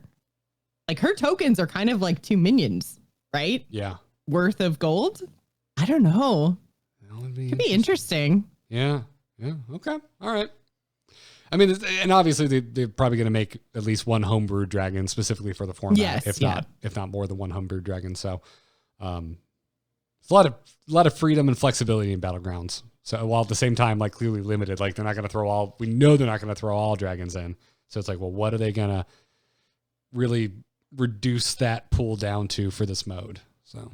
Well, and dragons, I mean, we're in Descent of Dragons card talk in a few minutes, but dragons, the thing that we've been talking a lot about over the release of the expansion so far is that often the dragons that we have in traditional Hearthstone, their synergies involve things like holding a dragon, which I think makes it really, really difficult to kind of translate over to Battlegrounds. You basically have to remove anything that has to do with like having stuff in your hand or your deck. So it takes a lot of potential dragons just out of the pool, out of consideration for Battlegrounds right off the get-go. So I think Hot Carl in the chat room saying Brightwing, and I think Brightwing is interesting. And although, I mean, well, I guess, yeah, there's a lot of legendary minions. So maybe legendaries would be okay off Brightwing. It would shrink the pool a lot, right? So yeah, the interesting thing about Battlegrounds is that like legendary isn't necessarily good. Yeah, you've got like Mal'Ganis, you've got Sneeds, you've got Baron, Bran. Who else? Bran. If we're talking Battleground specific, you have Goldrin, the Great Wolf. Right. Gascoiler is not considered a legendary. Well, it's interesting that Goldrin has a legendary emblem, but Gascoiler doesn't. You sure as hell would think Gascoiler would be considered legendary. I totally thought it was. That's the snake thing, right? The Death Rattle Snaky guy? Yes. Yeah. Yeah. Yeah. The summon 2 random Death Rattle minions when it dies. Also, the Zap Slywick that has a legendary gem. So, yeah, I mean, there's certainly enough. It's just that I don't see it as... Shifter Xeris. Yeah. I love Shifter Xeris. Especially if you get a free Shifter. I just want the triple Xeris stream. It hasn't happened to me yet. White King in the chat room is saying they could still require you to have a dragon in your hand because you do have a hand. That's true. I'm just saying it would make dragons really not powerful because everything else doesn't have a condition like that where you have to spend your resources to be holding on to something in order to make your tribe work. There's no other tribe in the game right now that actually really works like that. So I think that would kind of put dragons behind from the get-go. So then they'd have to be incredibly powerful when that effect happens. And I just don't know if that mechanic would work as well as it does in constructed mode, because you're always holding a hand and you always have a deck when you're in constructed mode. So, well, I mean, except when you don't have a hand because you played everything out, but. Well, I know, but what I'm saying is you're like starting with 5 cards, right? So there's like so much more space to do hand type mechanics, whereas like you are not aiming to necessarily have a card or have a hand in Battlegrounds. Like the point is to spend your resources and get them on the board, not spend your resources and sit there and build up a hand size. Yeah, but I mean, also in this mode, I mean, you do tend to have cards in your hands sometimes. Granted, not in the early games. Yeah, you tend to just go wide and just play, but especially when you're chasing triples mid to late game, I don't see it as completely out of the realm of possibility. But your points still stand. You make some really good points as to the value of just hanging onto a card. So, it's a lot to invest, particularly early on. And I mean, if the tribe you're aiming for doesn't have a great early game because everything is going to be happening late game, then that's the kind of thing that I look at and I'm like, well, are you even going to live? Yeah. So. Very Lich King-y, actually. Like we just basically had the conversation around Lich King, and I think having that whole conversation around an entire tribe, it makes me think like if it was just something that a hero had to do, then maybe they would do it, but I don't know. I think it's a little much to ask, I think. There's a few other things that were confirmed by Mike Danae and Connor. Inviting 7 players into Battlegrounds is on their to-do list. Which again, it makes it weird for the competitive argument, right? Like, why would you need to fill an entire Battlegrounds with specific players if you weren't thinking ahead to a competitive kind of style? I mean, yeah, sure, I would very much like to play with more than one friend sometimes. That would be cool if we could get 3 or 4 people into one, but I don't know, man. This screams like tournaments to me. Like, I'm just gonna chalk that Kotaku quote up to being silly. Okay.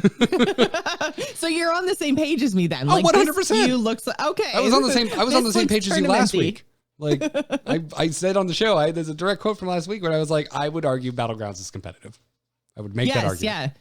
I just mean like this is like even more evidence because like a 7+ U player lobby, like that to me screams like we are organizing people into chunks to play Battlegrounds against specific other people. That's a tournament. Can't we play against friends with our arena decks? Why isn't that on the to-do list? No, I don't know, man. Why isn't that on the to-do list? And I don't want to like get super grumpy about things that have seemed unacceptably missing from the game since its inception, in my opinion. Because I don't want to scare them. Like, this is great. That is such good news that they're working on that. Because I would have just assumed never, because of kind of the history of the game's development with other modes. So I'm stoked as hell to hear that they're working on that. And then finally, they said that they are happy with Nightmare Amalgam, but they may make it weaker in January, citing that it's possible it might go down to a 2-2, which is interesting. I wonder if it'll get a unique name and a unique art, since it will no longer match the constructed Amalgam 1-1. I would expect it to, only because they have said, and this I think kind of fits with their design philosophy, that things that are in Battlegrounds, they want to be the same as their constructed counterparts just for consistency. And I think that if they're going to change this and if they're going to make it a 2-2, which I think they probably should because it's very strong in its current iteration, in Battlegrounds specifically, I think if they make it a 2-2, they're going to have to change it, because as a 2-2, it's not a Nightmare Amalgam anymore. They might just change it and just name it an Amalgam. But yeah, I think it'll lose its current art and its current name, because it will no longer be consistent with its constructed form. It'll basically become like a Battleground specific minion. Yeah, which I'm fine with. Yeah, and I like that as well. This is our first. I think I talked about this. The first episode we talked about Battlegrounds on was like, I'm curious how they're going to handle it if they ever need to make a stat or card effect change to a card that exists in constructed for the sake of balance. Like, how are they going to handle that? So this is our first instance of that happening. And so, yeah, it'd be cool. I mean, and at the end of the day, it's not that big of a deal. Like, I could get over that. Like, it's a pretty low hurdle of if they just kept the name and art the same. I'm like, whatever. It's different in Battlegrounds. Let's all move on with our lives. But it's a fun thing for me to think about. Because I like thinking about game design. So, anyways, yeah, that's it. You should go listen to Hearth Casual. Everywhere podcasts are found, just search for Hearth Casual, all one word. Good job, dudes. And now, before we talk about all of the cards that were revealed between last Tuesday and this Tuesday morning, very specific there. Trying to save some emails or YouTube comments being like, why didn't you talk about this card? It's like, because I already made my overlays for the day and I'm not going back. We have one more sponsor. I poked him, guys. I poked him. Yes. And I replied with, do you know how much stuff I have to do before Thanksgiving? We're done. It's locked in. Yeah, we have one more sponsor thing today. It's MeUndies. It is officially the holidays, everybody. Black Friday is this week, and all it does is remind me of how much I don't want to leave my home to go gift shopping. But I need to get gifts for my loved ones, Jocelyn. It's a conundrum. Like, yeah, Black Friday is particularly bad, but it's bad all the time. Mostly because, Joss, your neighbors all move here for half a year, right, starting now. And I can't leave my home because roads are just parking lots. And yeah, it's just rough. Luckily, MeUndies has me covered. Literally, like they're covering my butt. and figuratively in terms of Christmas gifts. Because, dude, Josh, these are the most comfortable underwear. I know we've mentioned it before, but if no one's listened to us do a MeUndies read before, they're super freaking comfy. I've got a new pair right here. I haven't worn yet. The best thing that's touched my butt. It's from Halloween. It's got skulls all over it. Yeah, look at that. How have you not worn your skull undies yet? Because sometimes I bring mail in here and I open it and then it just kind of hangs around for a while because I forget that it's there. But it's super soft. The fabric that they use is 3 times softer than cotton. And they've got so many different things. It's not just undies. They've also got onesies, robes, slippers, and so much more. Basically, what I'm trying to say is they got something for everyone on your list. Yes, even your weird cousin. You know the one I'm talking about. You know. I'm talking about you, Jake. You're getting some from MeUndies this week. I love Jake. He's my brother. Technically, he's my cousin, but you get the idea. Brother cousin. Yeah. It's great. You should go check them out. They support the Angry Chicken. And you can get 15% off your first pair. You're also going to get free shipping. And MeUndies comes with a 100% satisfaction guarantee. So there's no risk. Give them a shot. But I have a feeling you're going to be pretty satisfied. Whether it's underwear, your butt's going to be satisfied. If it's slippers, your feet are just going to be like, ooh, thank you. I just bought the slippers. I'm so excited. I can't wait to get them. Yeah. I haven't ordered slippers yet. I need slippers too. Like I've got to that point. We were talking about how nasty my toothbrush head used to get earlier. My slippers are at that point where it's like the foam is permanently compressed. Like a cat threw up on it once. I need some slippers. Yeah, my office is in the basement. I have a cement floor that my feet are on right now. I am in need of slippers. And so when the holiday stuff came out, I was like, oh, slippers. Yes, with snowmen, please. Anyway, go check them out. MeUndies.com/TAC. That's MeUndies.com/TAC for 15% off your first pair, free shipping, and a 100% satisfaction guarantee. We thank them for their support, and we thank you for checking them out. And now let's move right in to card reveals since last episode. There have been quite a few. I believe at the time that we put this together for today, there were 16 cards in total. And we're going to kick it off with Druid with a new card called Secure the Deck. It's a 1-mana epic Druid spell / side quest. So the side quest is to attack twice with your hero. The reward is add 3 claw spells to your hand. And yes, this is OG vanilla Hearthstone Claw. 1-mana spell, give your hero +2 attack this turn, gain 2 armor. You get 3 of these added to your hand if you attack twice with your hero while you've got Secure the Deck in play. Yeah, this seems super easy to do. Like, no matter what kind of druid you're playing, you're probably going to be doing this over the course of the show at some point. Did you say show? I did say show. I meant game. You call me out all the time when I misspeak. I know. But yes, I meant game. Over the course of the game, you're probably going to do this twice. Like, twice is not very many times. It's such a... Wow, digging deep with some philosophical... I know, man. Yeah. Next level analysis. Twice is not many. Of the side quests we've covered so far, I think this is just definitely, without like landslide victory, the most realistic to complete. Mm-hmm. Also, it's like, well, Quest Druid already is attacking quite a bit. But do I give this a slot in Quest Druid? I don't think I do. Is where my friction with Secure the Deck comes. I don't... Mm-hmm. It's an okay reward. The side quest asks very little of you in terms of what you need to do to complete it, but it's just I think it's just a bunch of average. It's a bunch of fair average across the board that's probably not going to do a whole lot for you. Yeah, I mean, I don't really know what deck I would play this in. This just seems like the easiest to complete quest of the side quests we've seen so far. Like, it's super easy. You'll get it done. But then you pay 1 mana for the quest, then the mana for the hero power. I'm assuming that's the way that you're going to attack. And then you've got these claw spells, which are not bad, but then they cost mana on top of that as well. And I don't know who would want to do this. Like, what druid deck would specifically want to do this? Rogue would want to do this. But I think it's balanced. Yeah, well, yeah, for sure. Like there are other classes that this would fit in better for sure. Rogue specifically. And Rogue might get this sometimes. Like, you know, a lot of opposing class cards being generated with Rogue. Lots of burgling. Yeah. Rogue's getting 3 claws, like 1 mana spells, combo triggers, like attacking with a hero is definitely going to happen with a Rogue. So that's where this card to me gets interesting is burgle implications in Rogue. Probably not so much on the getting an intentional deck slot in a Druid deck front.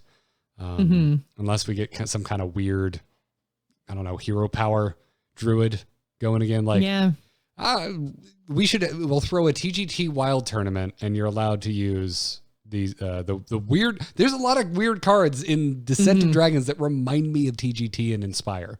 And this is one of them. So, moving on down to Hunter. Moving on to Hunter. I got another side quest here. Clear the Way, 1 mana, rare Hunter spell. It's a side quest. The side quest is to summon 3 rush minions. Not a big ask again. The reward is summon a 4/4 Griffin with rush. New token for Descent of Dragons. Great little Hunter-specific Griffin token. You know, look at him. He's so happy. What a regal beast. And he is a beast. Yes, he is a beast. Yeah. And the thing about the Hunter one specifically is it's a summon. It's not a 4 mana 4/4 with rush that goes in your hand. So that's something that just when you have the quest done, it just happens. Unlike the Druid one where it's like you don't just suddenly get a big chunk of armor and attack on your hero. You still have to spend that mana. So I think that this is also good. And now that they've revealed the dragon, so the Hunter Dragon is 6 mana, 7/6, named Viranus. I've been saying Varanus. Varanus? I definitely have not been saying Varanus. I was like, are we going to go? Oh, yeah, we're going there. Okay. And its battle cry is change the health of all enemy minions to 1. So I can kind of maybe see some sort of like control-y synergy here, because if you're like your rush minions in Hunter, you're looking at like your Desert Spear and the little locust guys, and you're looking at your Spring Paws. So you're looking at basically like 1/1s with rush that normally won't have that much of an impact. But if you've got an equality effect built into this Hunter Dragon, then those little tokens can help you clear the other side of the board, as well as work you towards this side quest and getting a 4/4 on your side that also has rush. I like there might be some sort of synergy here, which I think is really cool. I mean, Varanus is a legendary, so it's a 1/of, so I don't love the idea of planning around it. However, Highlander Hunter is also a thing right now. Yeah, so like I think that there's some interesting stuff going on here. I can't quite put my finger on it, but yeah, you're right. Highlander Hunter is a thing that's happening. So maybe this is some part control-y bits that can go in that deck. Yeah, the thing is that like Clear the Way gives you a 4/4 Griffin. I don't really need it if everything's if all the health of all enemy minions is 1. Varanus plus a Spring Paw or a Desert Spear is already good enough at that point. Is kind of my thinking is like, so Clear the Way is my feelings are very similar to Secure the Deck in that, okay, as far as side quests are concerned, I can do it. Do I want to? But do I care? Do I want to? What's my plan? My plan is to summon a 4/4 with rush at some point. I mean, it's not bad for sure, but it's not great. And in Constructed Hearthstone and how tightly we tend to build our decks, things usually need to be great and not just okay. So that's kind of how I'm feeling about like all side quests. I think we have a joust on our hands, Jocelyn. Oh no. I think side quests are the joust of this expansion.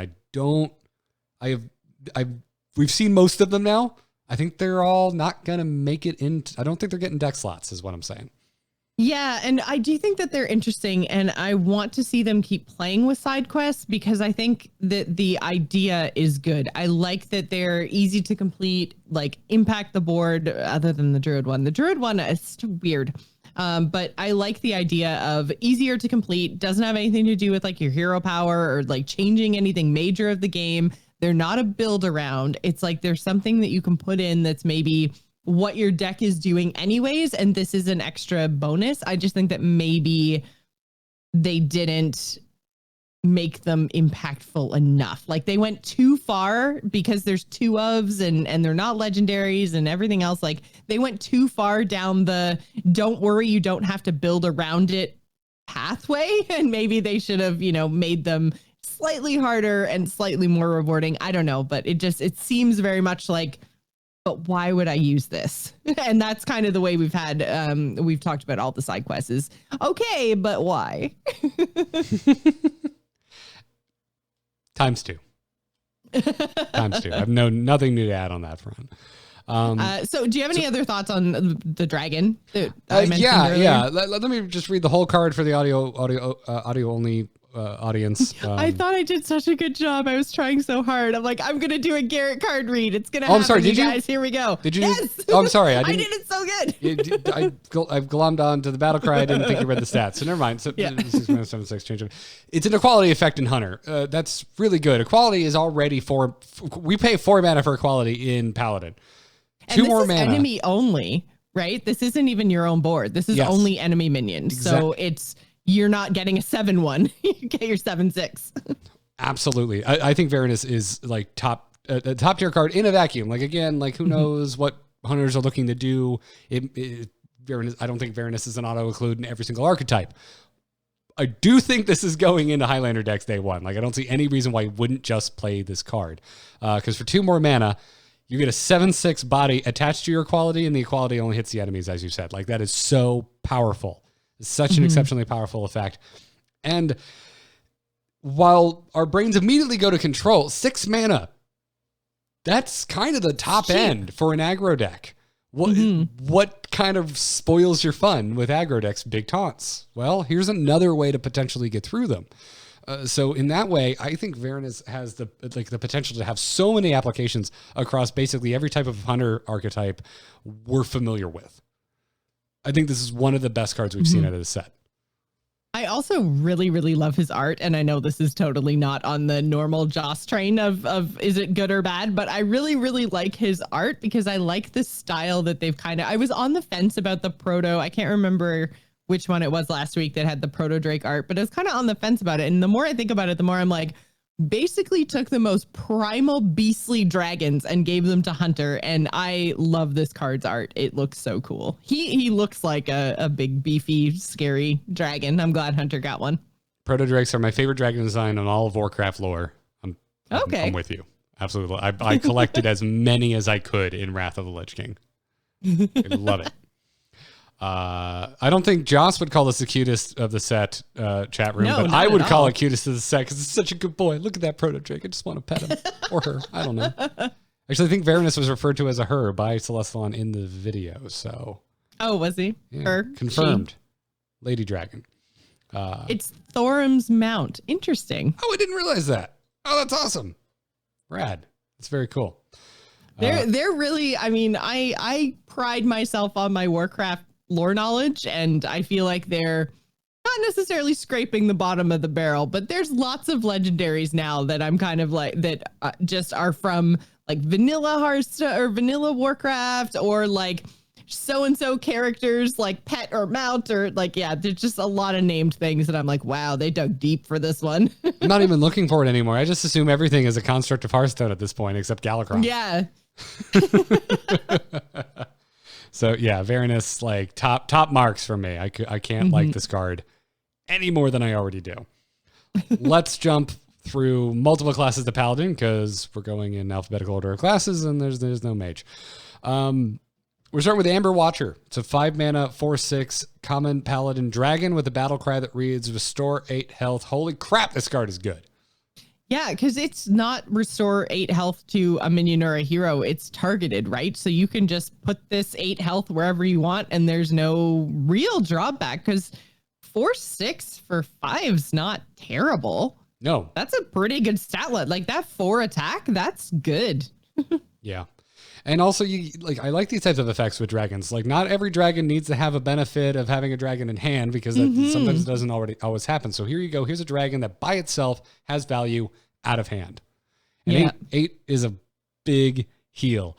This is going way back to GVG days, but we all played Antique Healbot. All of us. That was like this ubiquitous heal card that was in damn near every deck in that meta. And this is just straight up better in every way. Better stats, better healing effect.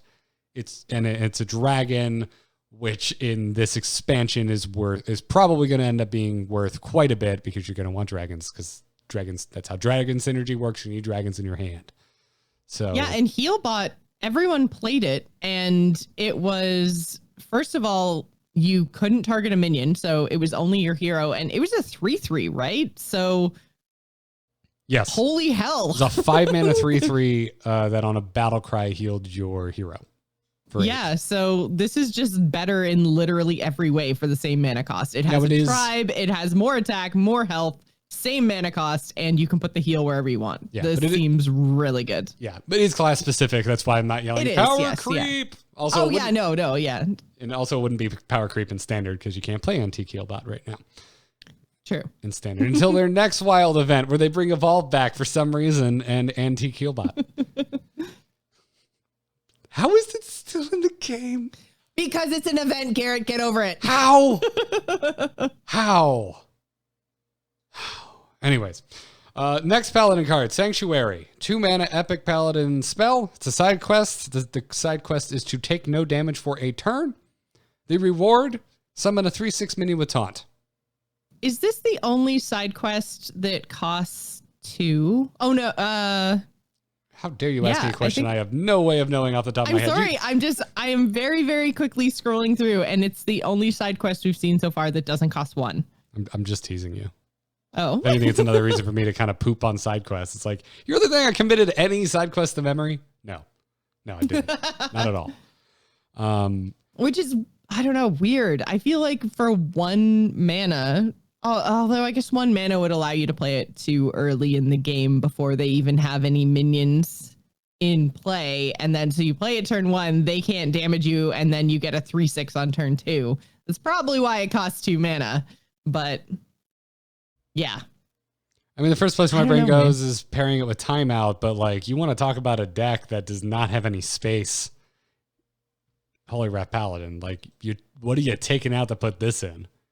Yeah, and I mean, you're paying 5 mana then, because you're paying 2 mana for Sanctuary, 3 mana for Timeout, and then you get a 3/6 taunt.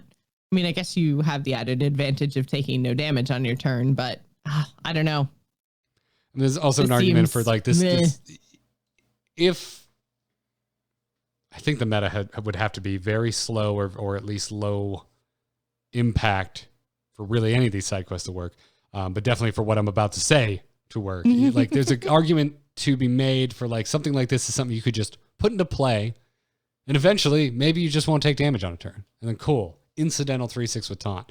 Like, I think that's kind of where you want to go with this. Nothing else to do, like just bonus 2 mana left over. But then how often does that happen? And do I want to run a card, or possibly even a 2 of a card that's in case I have nothing else to do?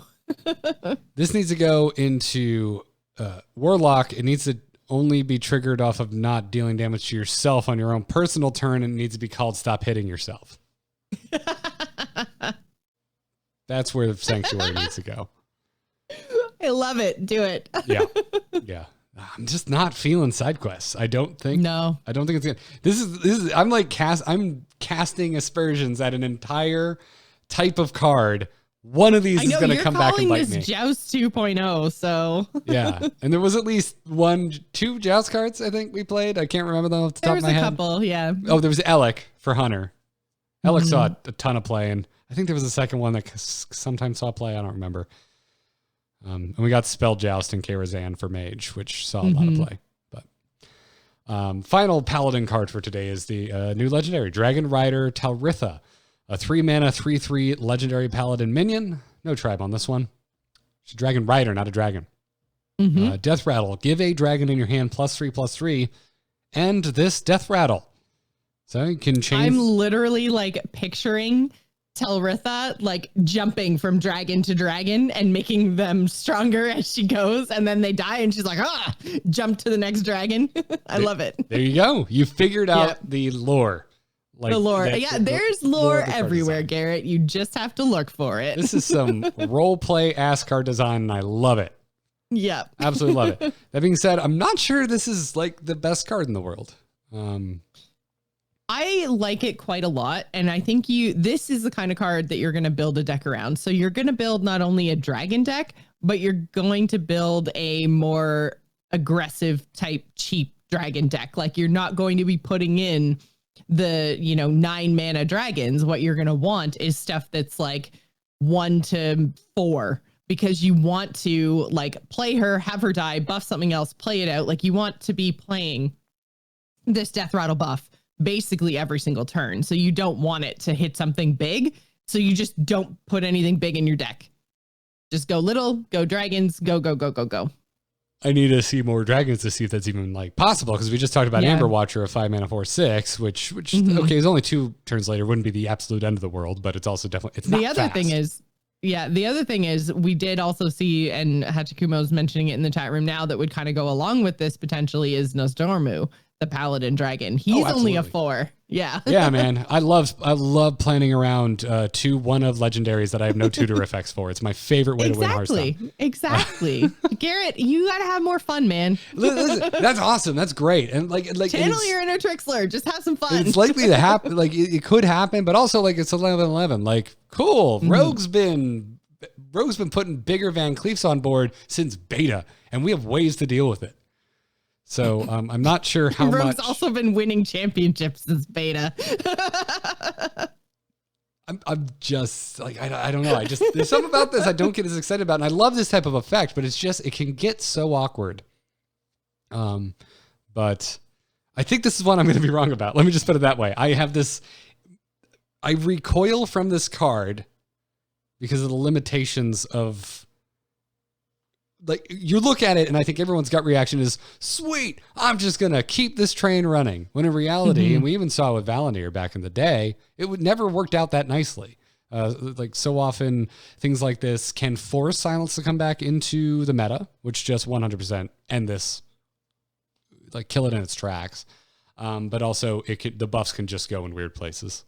And certainly, well, and I think too, like, so that then comes down to, are you trying to make this the thing your deck does, is chain these death rattles, or is a 3/3 for 3 with a pretty sweet death rattle okay to just play in a dragon deck? Which I think this card, a 3/3 for 3, is okay. And if the death rattle hits something, that's great. And that is the death rattle. That's the most I've agreed with all the talk that just happened about this card. That is right. If our dragon decks have the room for it, have the room for this kind of incidental buffing. Like, I'm not even sure. I kind of lean the other way with this. I'm not so sure it's about build an aggressive dragon deck, because I don't think you can. I think all dragon decks, at least historically up to this point, have been pretty damn mid-range. They have, for sure. And so I lean the other way. I'm like, no, this isn't even a card. You don't want this on curve. This is something that's kind of incidental. You fit it in later in the game, and it kind of makes those, maybe your lesser power dragons in the late game, empowers them to be more impactful where they otherwise wouldn't have been. That's where my brain leans on Talritha. So, but yeah, my gut reaction is just kind of this recoil of, these are always so, I always think this is going to be awesome, and they never quite work out the way I planned them to. But well, Valinir did see some play, and Valinir was also more expensive, right? So I think that, I mean, the trigger on this is a little bit more specific, because Valinir was just a minion, right? And this is not only just a minion, but a minion of a very specific type. So, I mean, it's happens earlier, but it's more specific. But I can definitely see the Valinir comparison. But I think like Valinir did see play, so I think this probably will as well. I'm coming down on the check mark. Yes, I like it on Dragon Rider. Cool. I'm saying there's a chance. Yeah. I'm saying there's a chance. Sweet. Wonderful. Let's move on to just a smorgasbord of like one here, two there, one there. Starting with Priest, we've seen one new Priest card, Envoy of Lazul, 2 mana 2/2 epic Priest minion. Battle Cry. Look at 3 cards. Guess which one is in your opponent's hand to get a copy of it. So not quite Glimmerroot, but Glimmerroot as hell. Glimmerroot was guess which one started in your opponent's deck. you get a copy of it. Which is why I think this is actually a whole lot worse than Glimmer Root, because Glimmer Root, it rewarded your knowledge of the meta and your knowledge of deck building. So you would have a very good chance of deciding which of the 3 cards you were shown that had, like, basically which 2 had no chance of being in any sane person's constructed deck. And if you guessed wrong, then it's like, oh, they're playing something super weird off meta. It's probably fine anyways. And if you guessed right, which was most of the time, that was based on your meta knowledge because you knew what their deck would look like.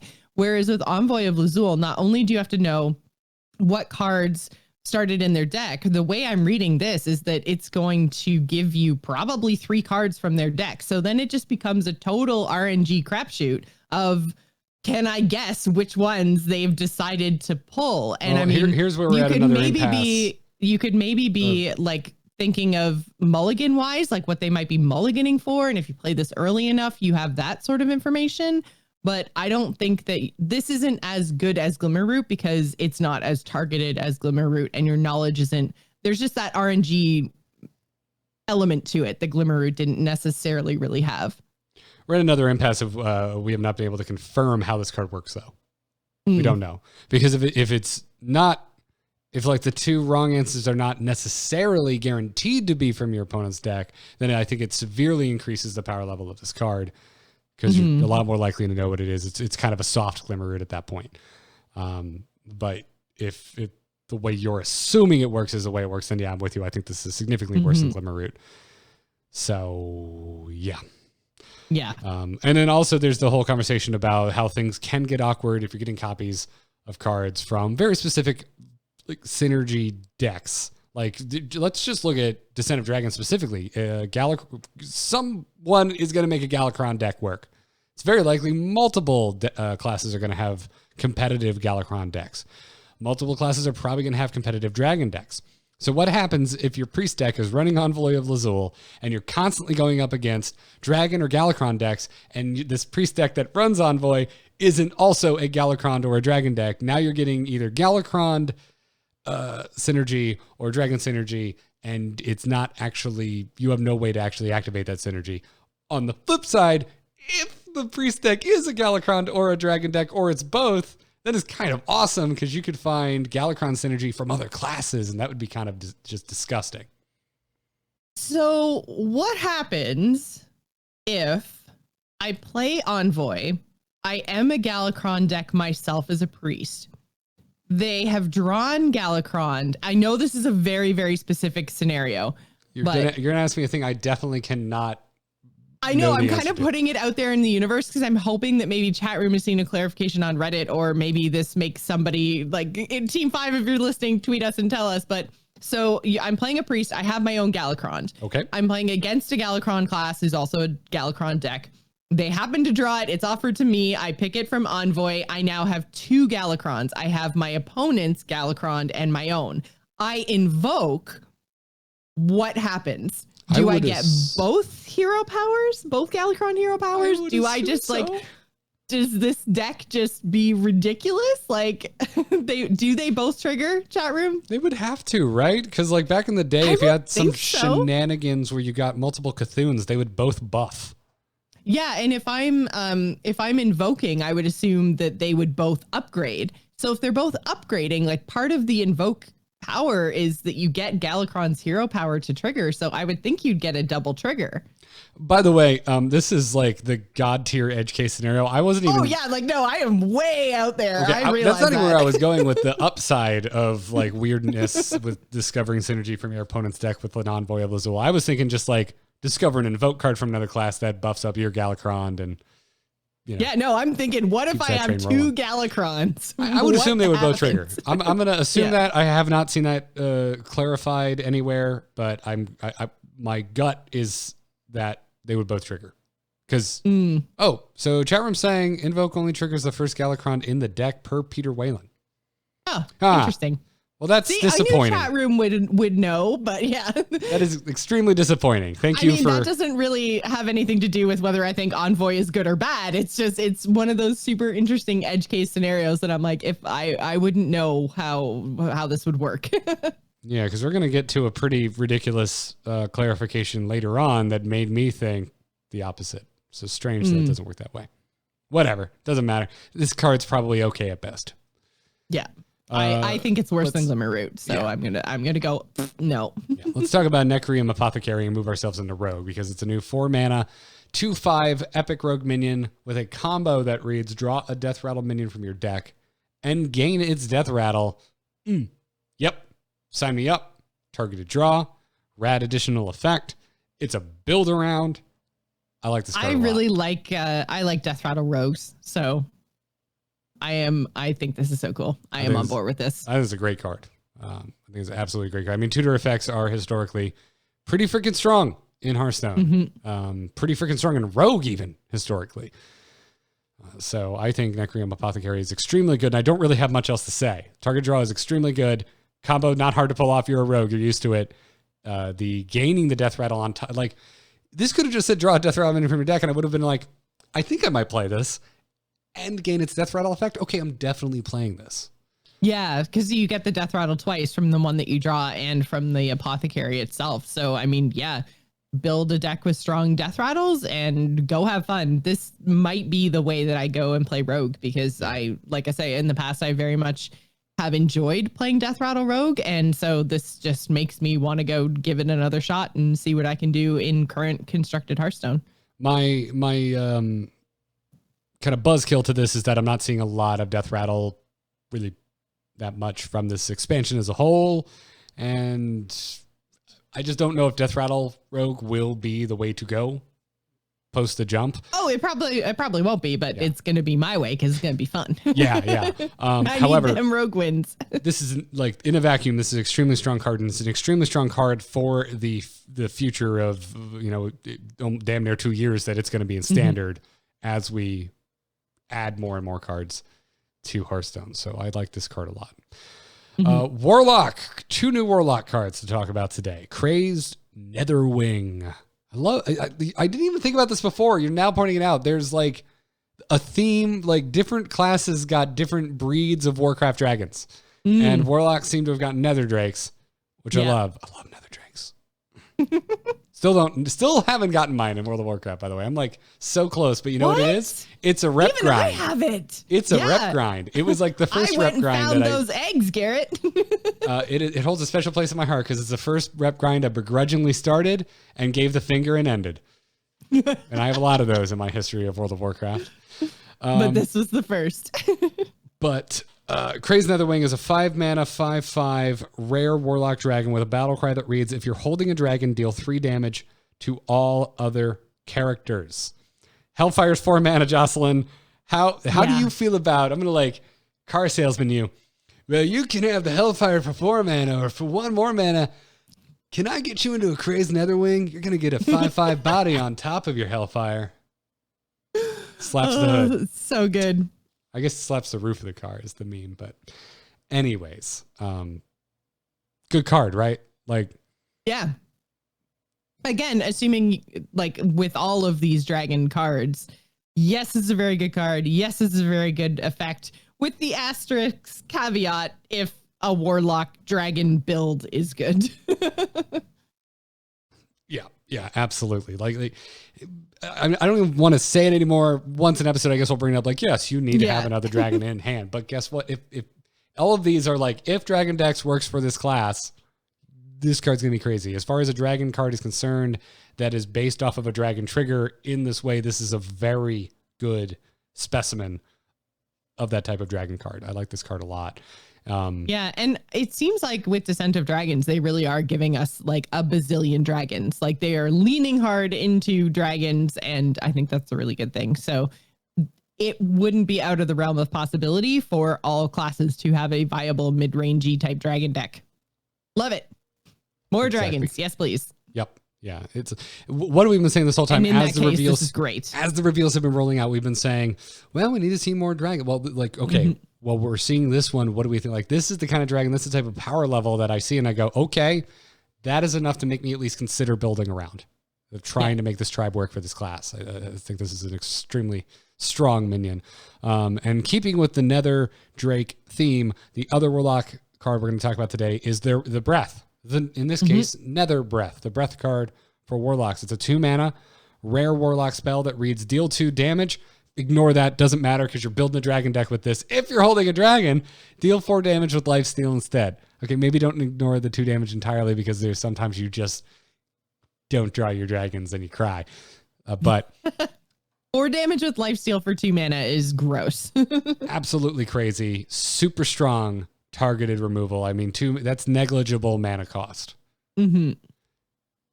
And you're a Warlock. You know you're going to want to heal because you're going to be tapping. You're going to be taking damage from your Crazy Netherwing, doing 3 damage to your face. Yeah. Feels always really, really good in Warlock. Always. These are 2 extremely strong arguments for Dragon Warlock. Mm-hmm. That's what this is. So, I like these cards a lot. You get dragons from Lackey. Hachikumo was saying. That's right. There is a new Dragon Lackey, which we haven't talked about yet. I'm sadly not prepared to show it at this time. But yes. Yeah, we haven't talked about that yet. Somebody remind me next week to add that. I'll forget. I know you will. Hey, listeners, somebody next Tuesday AM, tweet at Garrett Art and say, yo, don't forget the token. Don't forget it. You ready to talk about a Galakron without having seen any of the Invoke cards? Absolutely. Awesome. Let's talk about Warriors Galakron, which has been revealed. Galakron, the Unbreakable. 7 mana, going to give you 5 armor when you play it. Base version of this Galakron, Battlecry, draw 1 minion, give it +4/+4, and obviously invoke twice to upgrade. You may also be wondering to yourself, Joce, Garrett, what does the hero power do? Well, listener, I'm glad you asked. It's called Galakron's Might. It's going to cost you 2 mana. It's an activatable hero power. Gives your hero power 3 attack this turn. Yep. So that's what you'll be triggering when you invoke and what you're going to be paying 2 mana to do when you feel like it after you become Galakron. Now, I could not find images of the upgraded forms anywhere. Somehow Regis Kilbin got them. I don't know where he got them from, but I even poked some friends over at the team today. I was like, hey, and they're like, soon. I'm like, what? How do Regis get his? We'll ask him next week. By the way, everybody, Regis Kilbin going to be on the Angry Chicken next week. Spoiler alert. One of the most requested guests. Like so many of y'all are like, when are you going to Regis on? When are you going to Regis on? The answer is next Tuesday. First episode in December of 2019. Regis Kilbin. Bam. Coming. Anyway, so if you invoke twice the first time, Galakron's Battlecry is going to draw you 2 minions and still give them +4/+4. The buff does not get buffed. Change. The draw Thankfully. does. That would be nuts. Could you imagine? And then the final form, if you invoke 2 more times after that, draw 4 minions, give them +4/+4, and equip that 5/2 weapon that all Galakrons are getting, the claw weapon of his.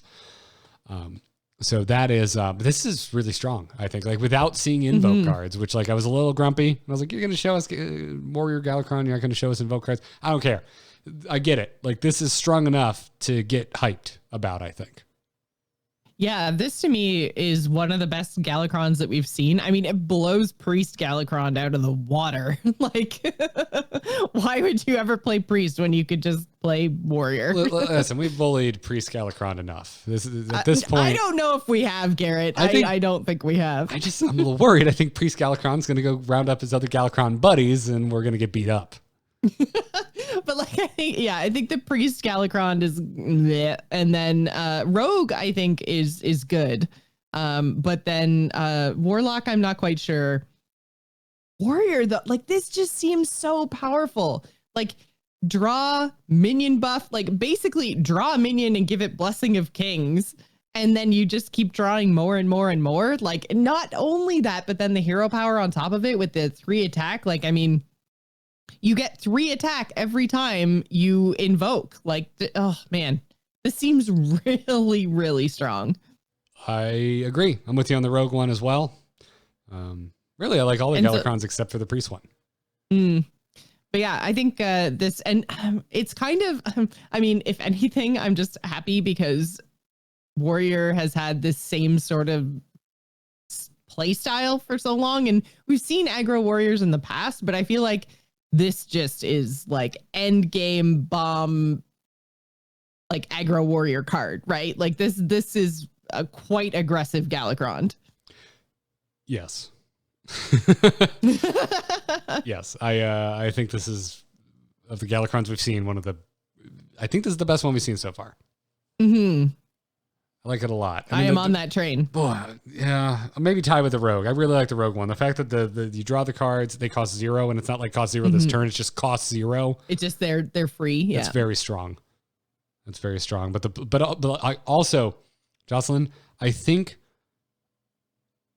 I don't tend to have answers for these types of questions, but I think I have my favorite deck from this year, and it was that Aggro Warrior that popped up at the beginning of this past expansion. I just think it's the most.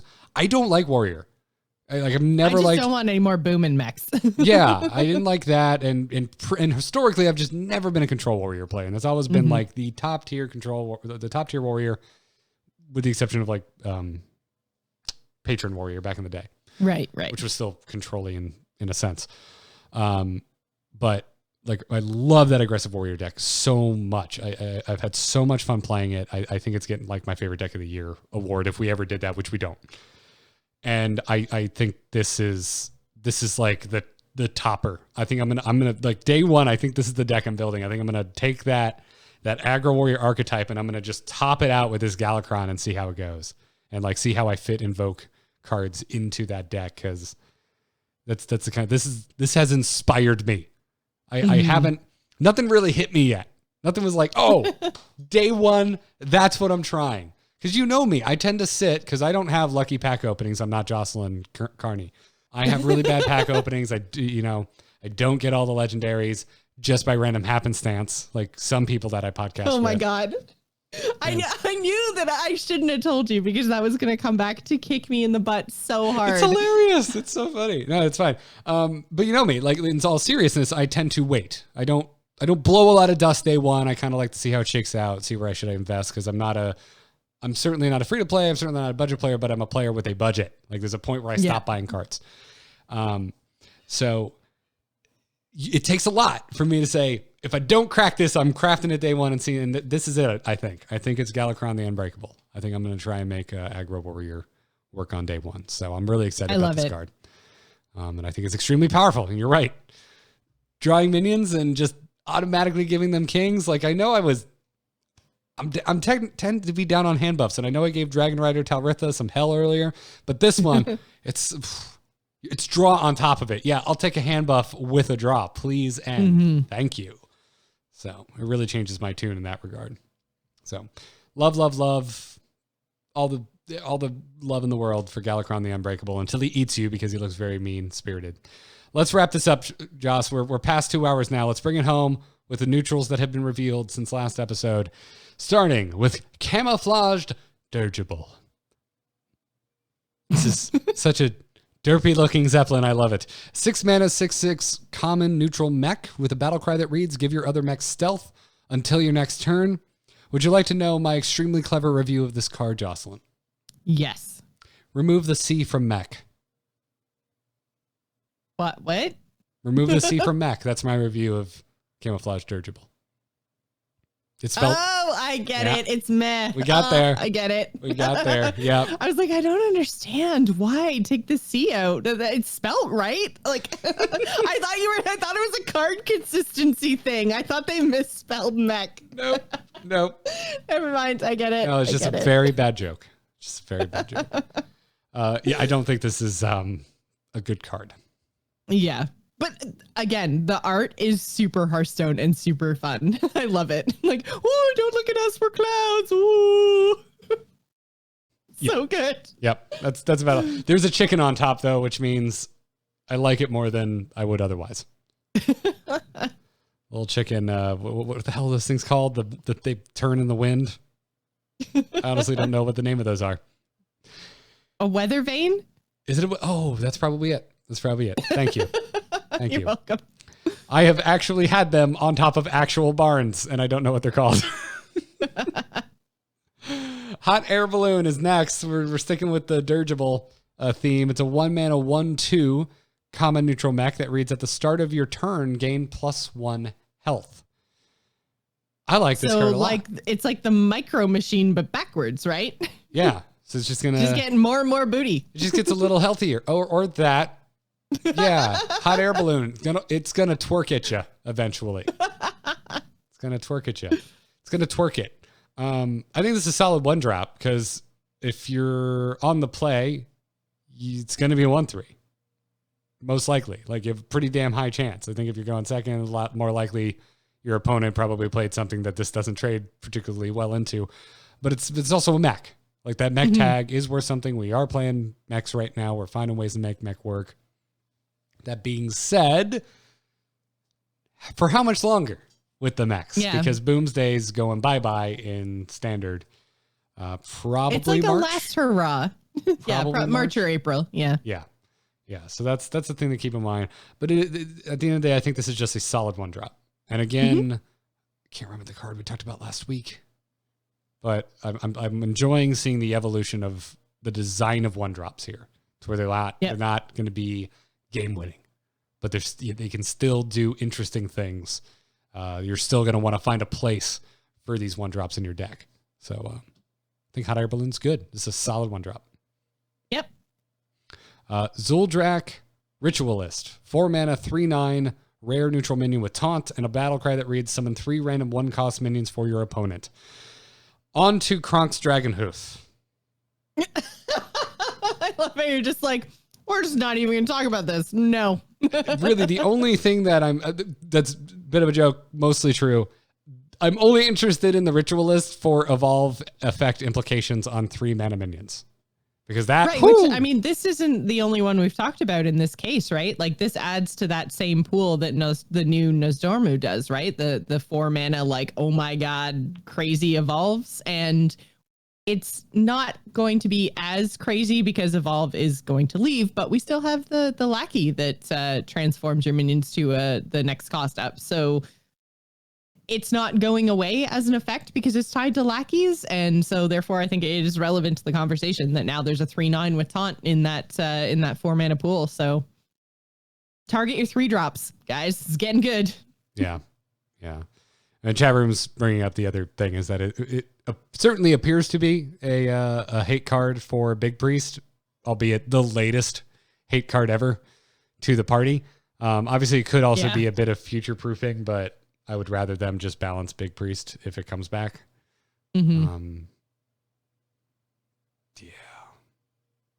Whatever. Kronks is way more exciting, so let's all right, let's go there. Let's talk about Kronks. Actually, no, let's talk about Shuma first because it's not as exciting, and then we'll end on a high note. Shuma is a 7 mana 1/7 legendary neutral minion that reads: at the end of your turn, fill your board with 1/1 tentacles. That's my review.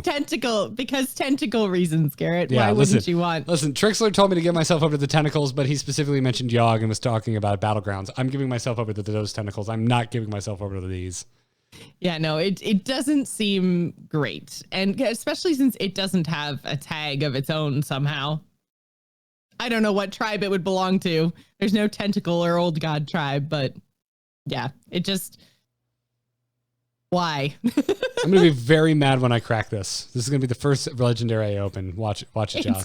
It's so going to be, and I'm going to laugh. It's going to be my first golden legendary in 3 years. I'm going to crack it open, and it's going to be golden Shuma. And I'm like, well, non-golden legendary of my choice, I guess. All right, let's talk about Kronk's Dragonhoof. Kronk's Dragonhoof. It's a 6 mana 6/6 legendary neutral minion with a battle cry that reads: draw Galakrond. If you're already Galakrond, which I already love that phrasing, unleash a devastation, which requires so much explanation. I would be grumbly about the writing of this card if I didn't love this card so much. So what that means by unleash a devastation, there are 4 devastations, and you are going to get to discover which one you want to employ, and not 3 from a pool of 4. It's just a 4 discover. You're going to see all 4 options every single time you drop Kronk's Dragonhoof. So like the shaman dude. Oh yeah, the elemental. I love the elemental. Yeah, if you played an elemental, then you get the 4. Yeah, Kalamos. Yeah. Thank you so much. Kalamos. Thank you, chat. Yeah. So if you're already Galakrond, you're going to get to discover which devastation you want to do. And the 4 options are, and I'm going to read them all for the audio-only listeners in case you're not following along at home. Annihilation, deal 5 damage to all other minions. Or Decimation. Deal 5 damage to the enemy hero. Restore 5 health to your hero. Or Domination. Give your other minions +2/+2. Or finally, Reanimation. Summon an 8/8 dragon with taunt. These are all very powerful. They're all super powerful to the point that it seems like if you're an evil class, you could probably just put a Galakron and Kronks in your deck and not worry about invoking and just be like, this seems real good. I'm gonna get a 6 mana 6/6 that's gonna do one of these crazy devastation things, and Galakron is just a whatever. The reveals since last week are crazy. This set just like there was a chain and this set is now off it. It's kind of crazy. Kronks Dragon seems Huff, really good. Really good. Like here's a tutor effect for your Galakron. Mm-hmm. Like that alone, very powerful. Not too surprising though. We had things like that for Cthulhu. Although it wasn't to put it in yes, we did. It was to like put it back in your deck. There was the one that was it putting it back in your deck? If it was dead, it returned. I thought there was a tutor one too. Was there a tutor? It's been so long. And now I'm gonna have to. You know who we need is Kyle Ferguson. Kyle Ferguson is like the Cthulhu master. He remembers everything about it because he's still playing Cthulhu. That dude was the Cthulhu master for sure. This card clearly good. If you're playing Galakron, this is extremely powerful card that you're gonna want to run with your Galakron decks. I think it's of two minds. Like it doesn't feel as good to play it to draw your Galakron, but if you play it to do that, you probably need to draw your Galakron. And in all other scenarios where you are already Galakron, you're stoked as hell to play Kronks. Also, Celestalon clarified on Twitter that he saw a bunch of folks asking what would happen if you were already Galakron and you have another Galakron in your deck via some sort of shenanigans like Dead Man's Hand. And the answer was you draw Galakron and you get a devastation. And this was that really cool interaction that I was referencing much earlier when we were trying to figure out what the hell was going on with, I don't even remember now. Envoy weirdness. Envoy, yeah. With double Galakrons.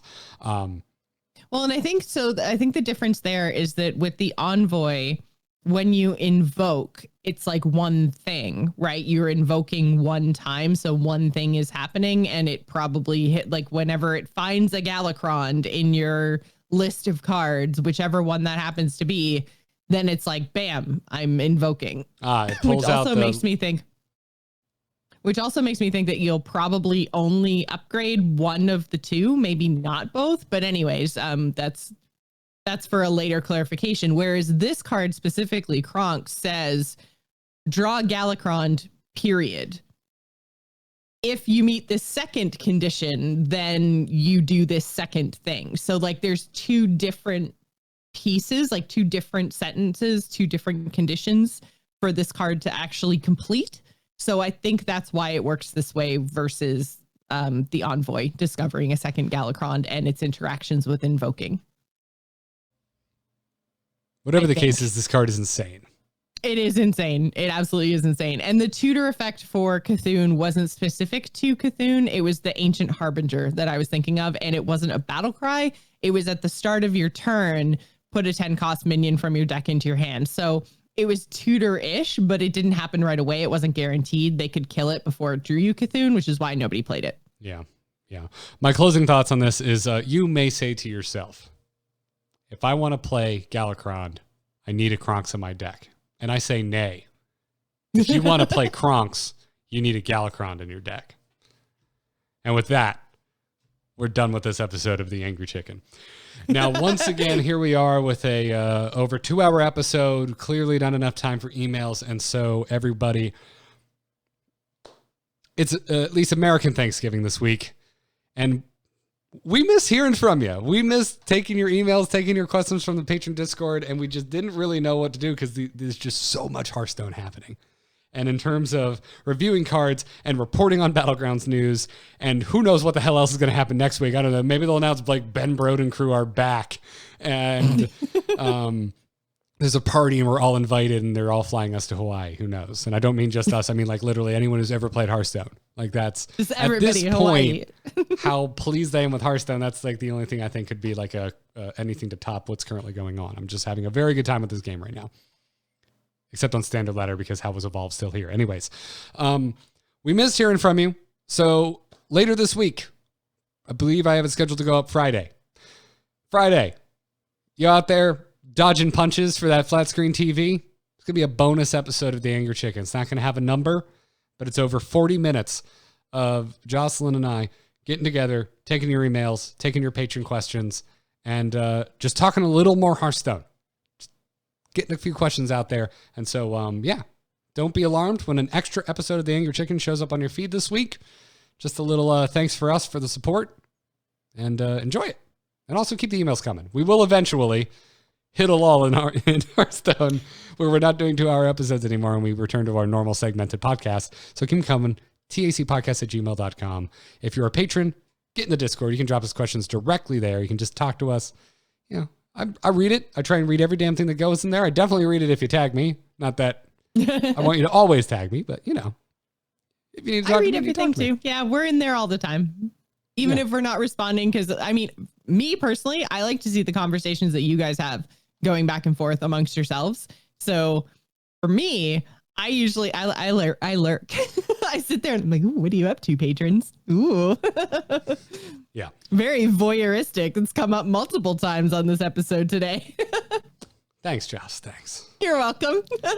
Anyways, also speaking of the Patreon, if you enjoy the show, you want to support us, you're thinking, hey, what's the best way? I mean, there's so many. Honestly, you could just tell a friend. If you make a friend start listening to the Angry Chicken, and they make a friend start listening to the Angry Chicken, it just snowballs, and it's always good. We will never stop doing the show as long as we keep getting listeners.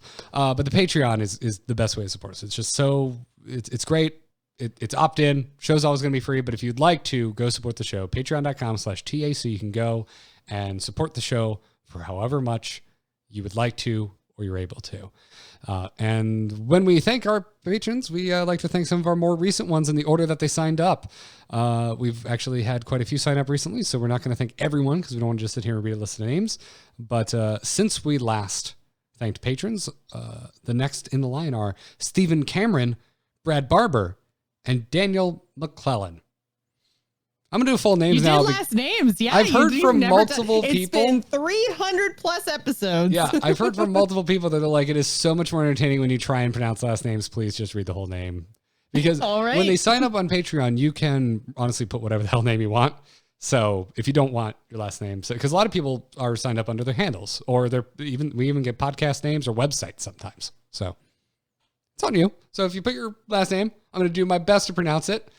And when I get it wrong, you can go, all right, Garrett Wiener Schnitzel. Great job. Great job. So I'm going to call you now. I keep wanting to call you Kearney because of the spelling of your last name. So, you know, we both have some last name pronunciation challenges. It's all right. It's all right. But seriously, thank you for the support, everybody. You're the reason we get to make content for a living. So anyways, it's going to wrap it up for this show. Huge thanks to our producers, Declan H., Sean C., and Cheesy Bob. The whole back catalog of episodes is over on amove.tv or the youtube.com/amovetv. We've been doing some clips over there. I definitely don't have time to do clips this week, so there'll be no new clip this week. But if you want to see our shining, smiling faces, you want to see the great facial expressions Trikslyr made when I was like, yes. Yeah, I just want junk bot every time. And you got me there. And he was just like, what are you doing? Oh, my God. That's what his face said. He didn't say that out loud, but his face was like, you sweet summer trash child. Yeah, he was judging me. But whatever, man. You know how many second places I got off of just barely scraping by with a single junk bot? Not even funny. But yeah. So that's going to do it. Joss, before we go, where can people find you? You can find me on Twitter and Twitch. I'm at Joss Plays. This weekend is actually one of our extra live streams. So do go follow the Twitch channel again, twitch.tv/Joss Plays. That's where we're going to be streaming for a 12-hour marathon to benefit the Children's Miracle Network of Hospitals. So go and check it out. I very much appreciate you guys coming and hanging out with me all day on Saturday. It's going to be American Thanksgiving. You guys are going to be all full of turkey. You could just like lay back on the couch and just be like, oh, turkey, so good, turkey, and watch me play video games for a good cause. Rad. I'm Garrett Art on Twitter. Everything's at amove.tv. Let's Talk About Star Wars has been posting weekly Mandalorian specific episodes. We might as well just change the name to Let's Talk About Mandalorian. But the latest episode covering episode 3 of The Mandalorian, which, spoiler alert, it's not good. It's definitely not one of the greatest single Star Wars experiences of my entire life. It's definitely not that. So I'm right in not watching it. It's just my... Yeah, you're definitely not. You were screwing up royally, Jocelyn. It's so good. It's so... Oh, don't you at me. Don't you take the C out of Mech to about Mandalorian. I will end this show out of spite. Like, permanently. We're not friends anymore. I can't work with you. We're out. I'm kidding. Let's see. Where's the remove from call? Oh, God, I can't get rid of the... I did it as a joke, and I can't get rid of the menu now. Anyways, yeah, go check out Let's Talk About Star Wars. Mandalorian's incredible. We're covering it week to week over there, so check that out. All the podcasts are over there. That's going to do it for this show. Thank you so much for hanging out. Thanks again to Trikslyr for stopping by the show. Give him a follow at Trikslyr on Twitter and watch us stream over twitch.tv/Trikslyr. But until next Tuesday, when we'll be back for our regularly scheduled Angry Chicken, I hope everyone that celebrates it's having a great Thanksgiving. And until next time, job's done. Job's done.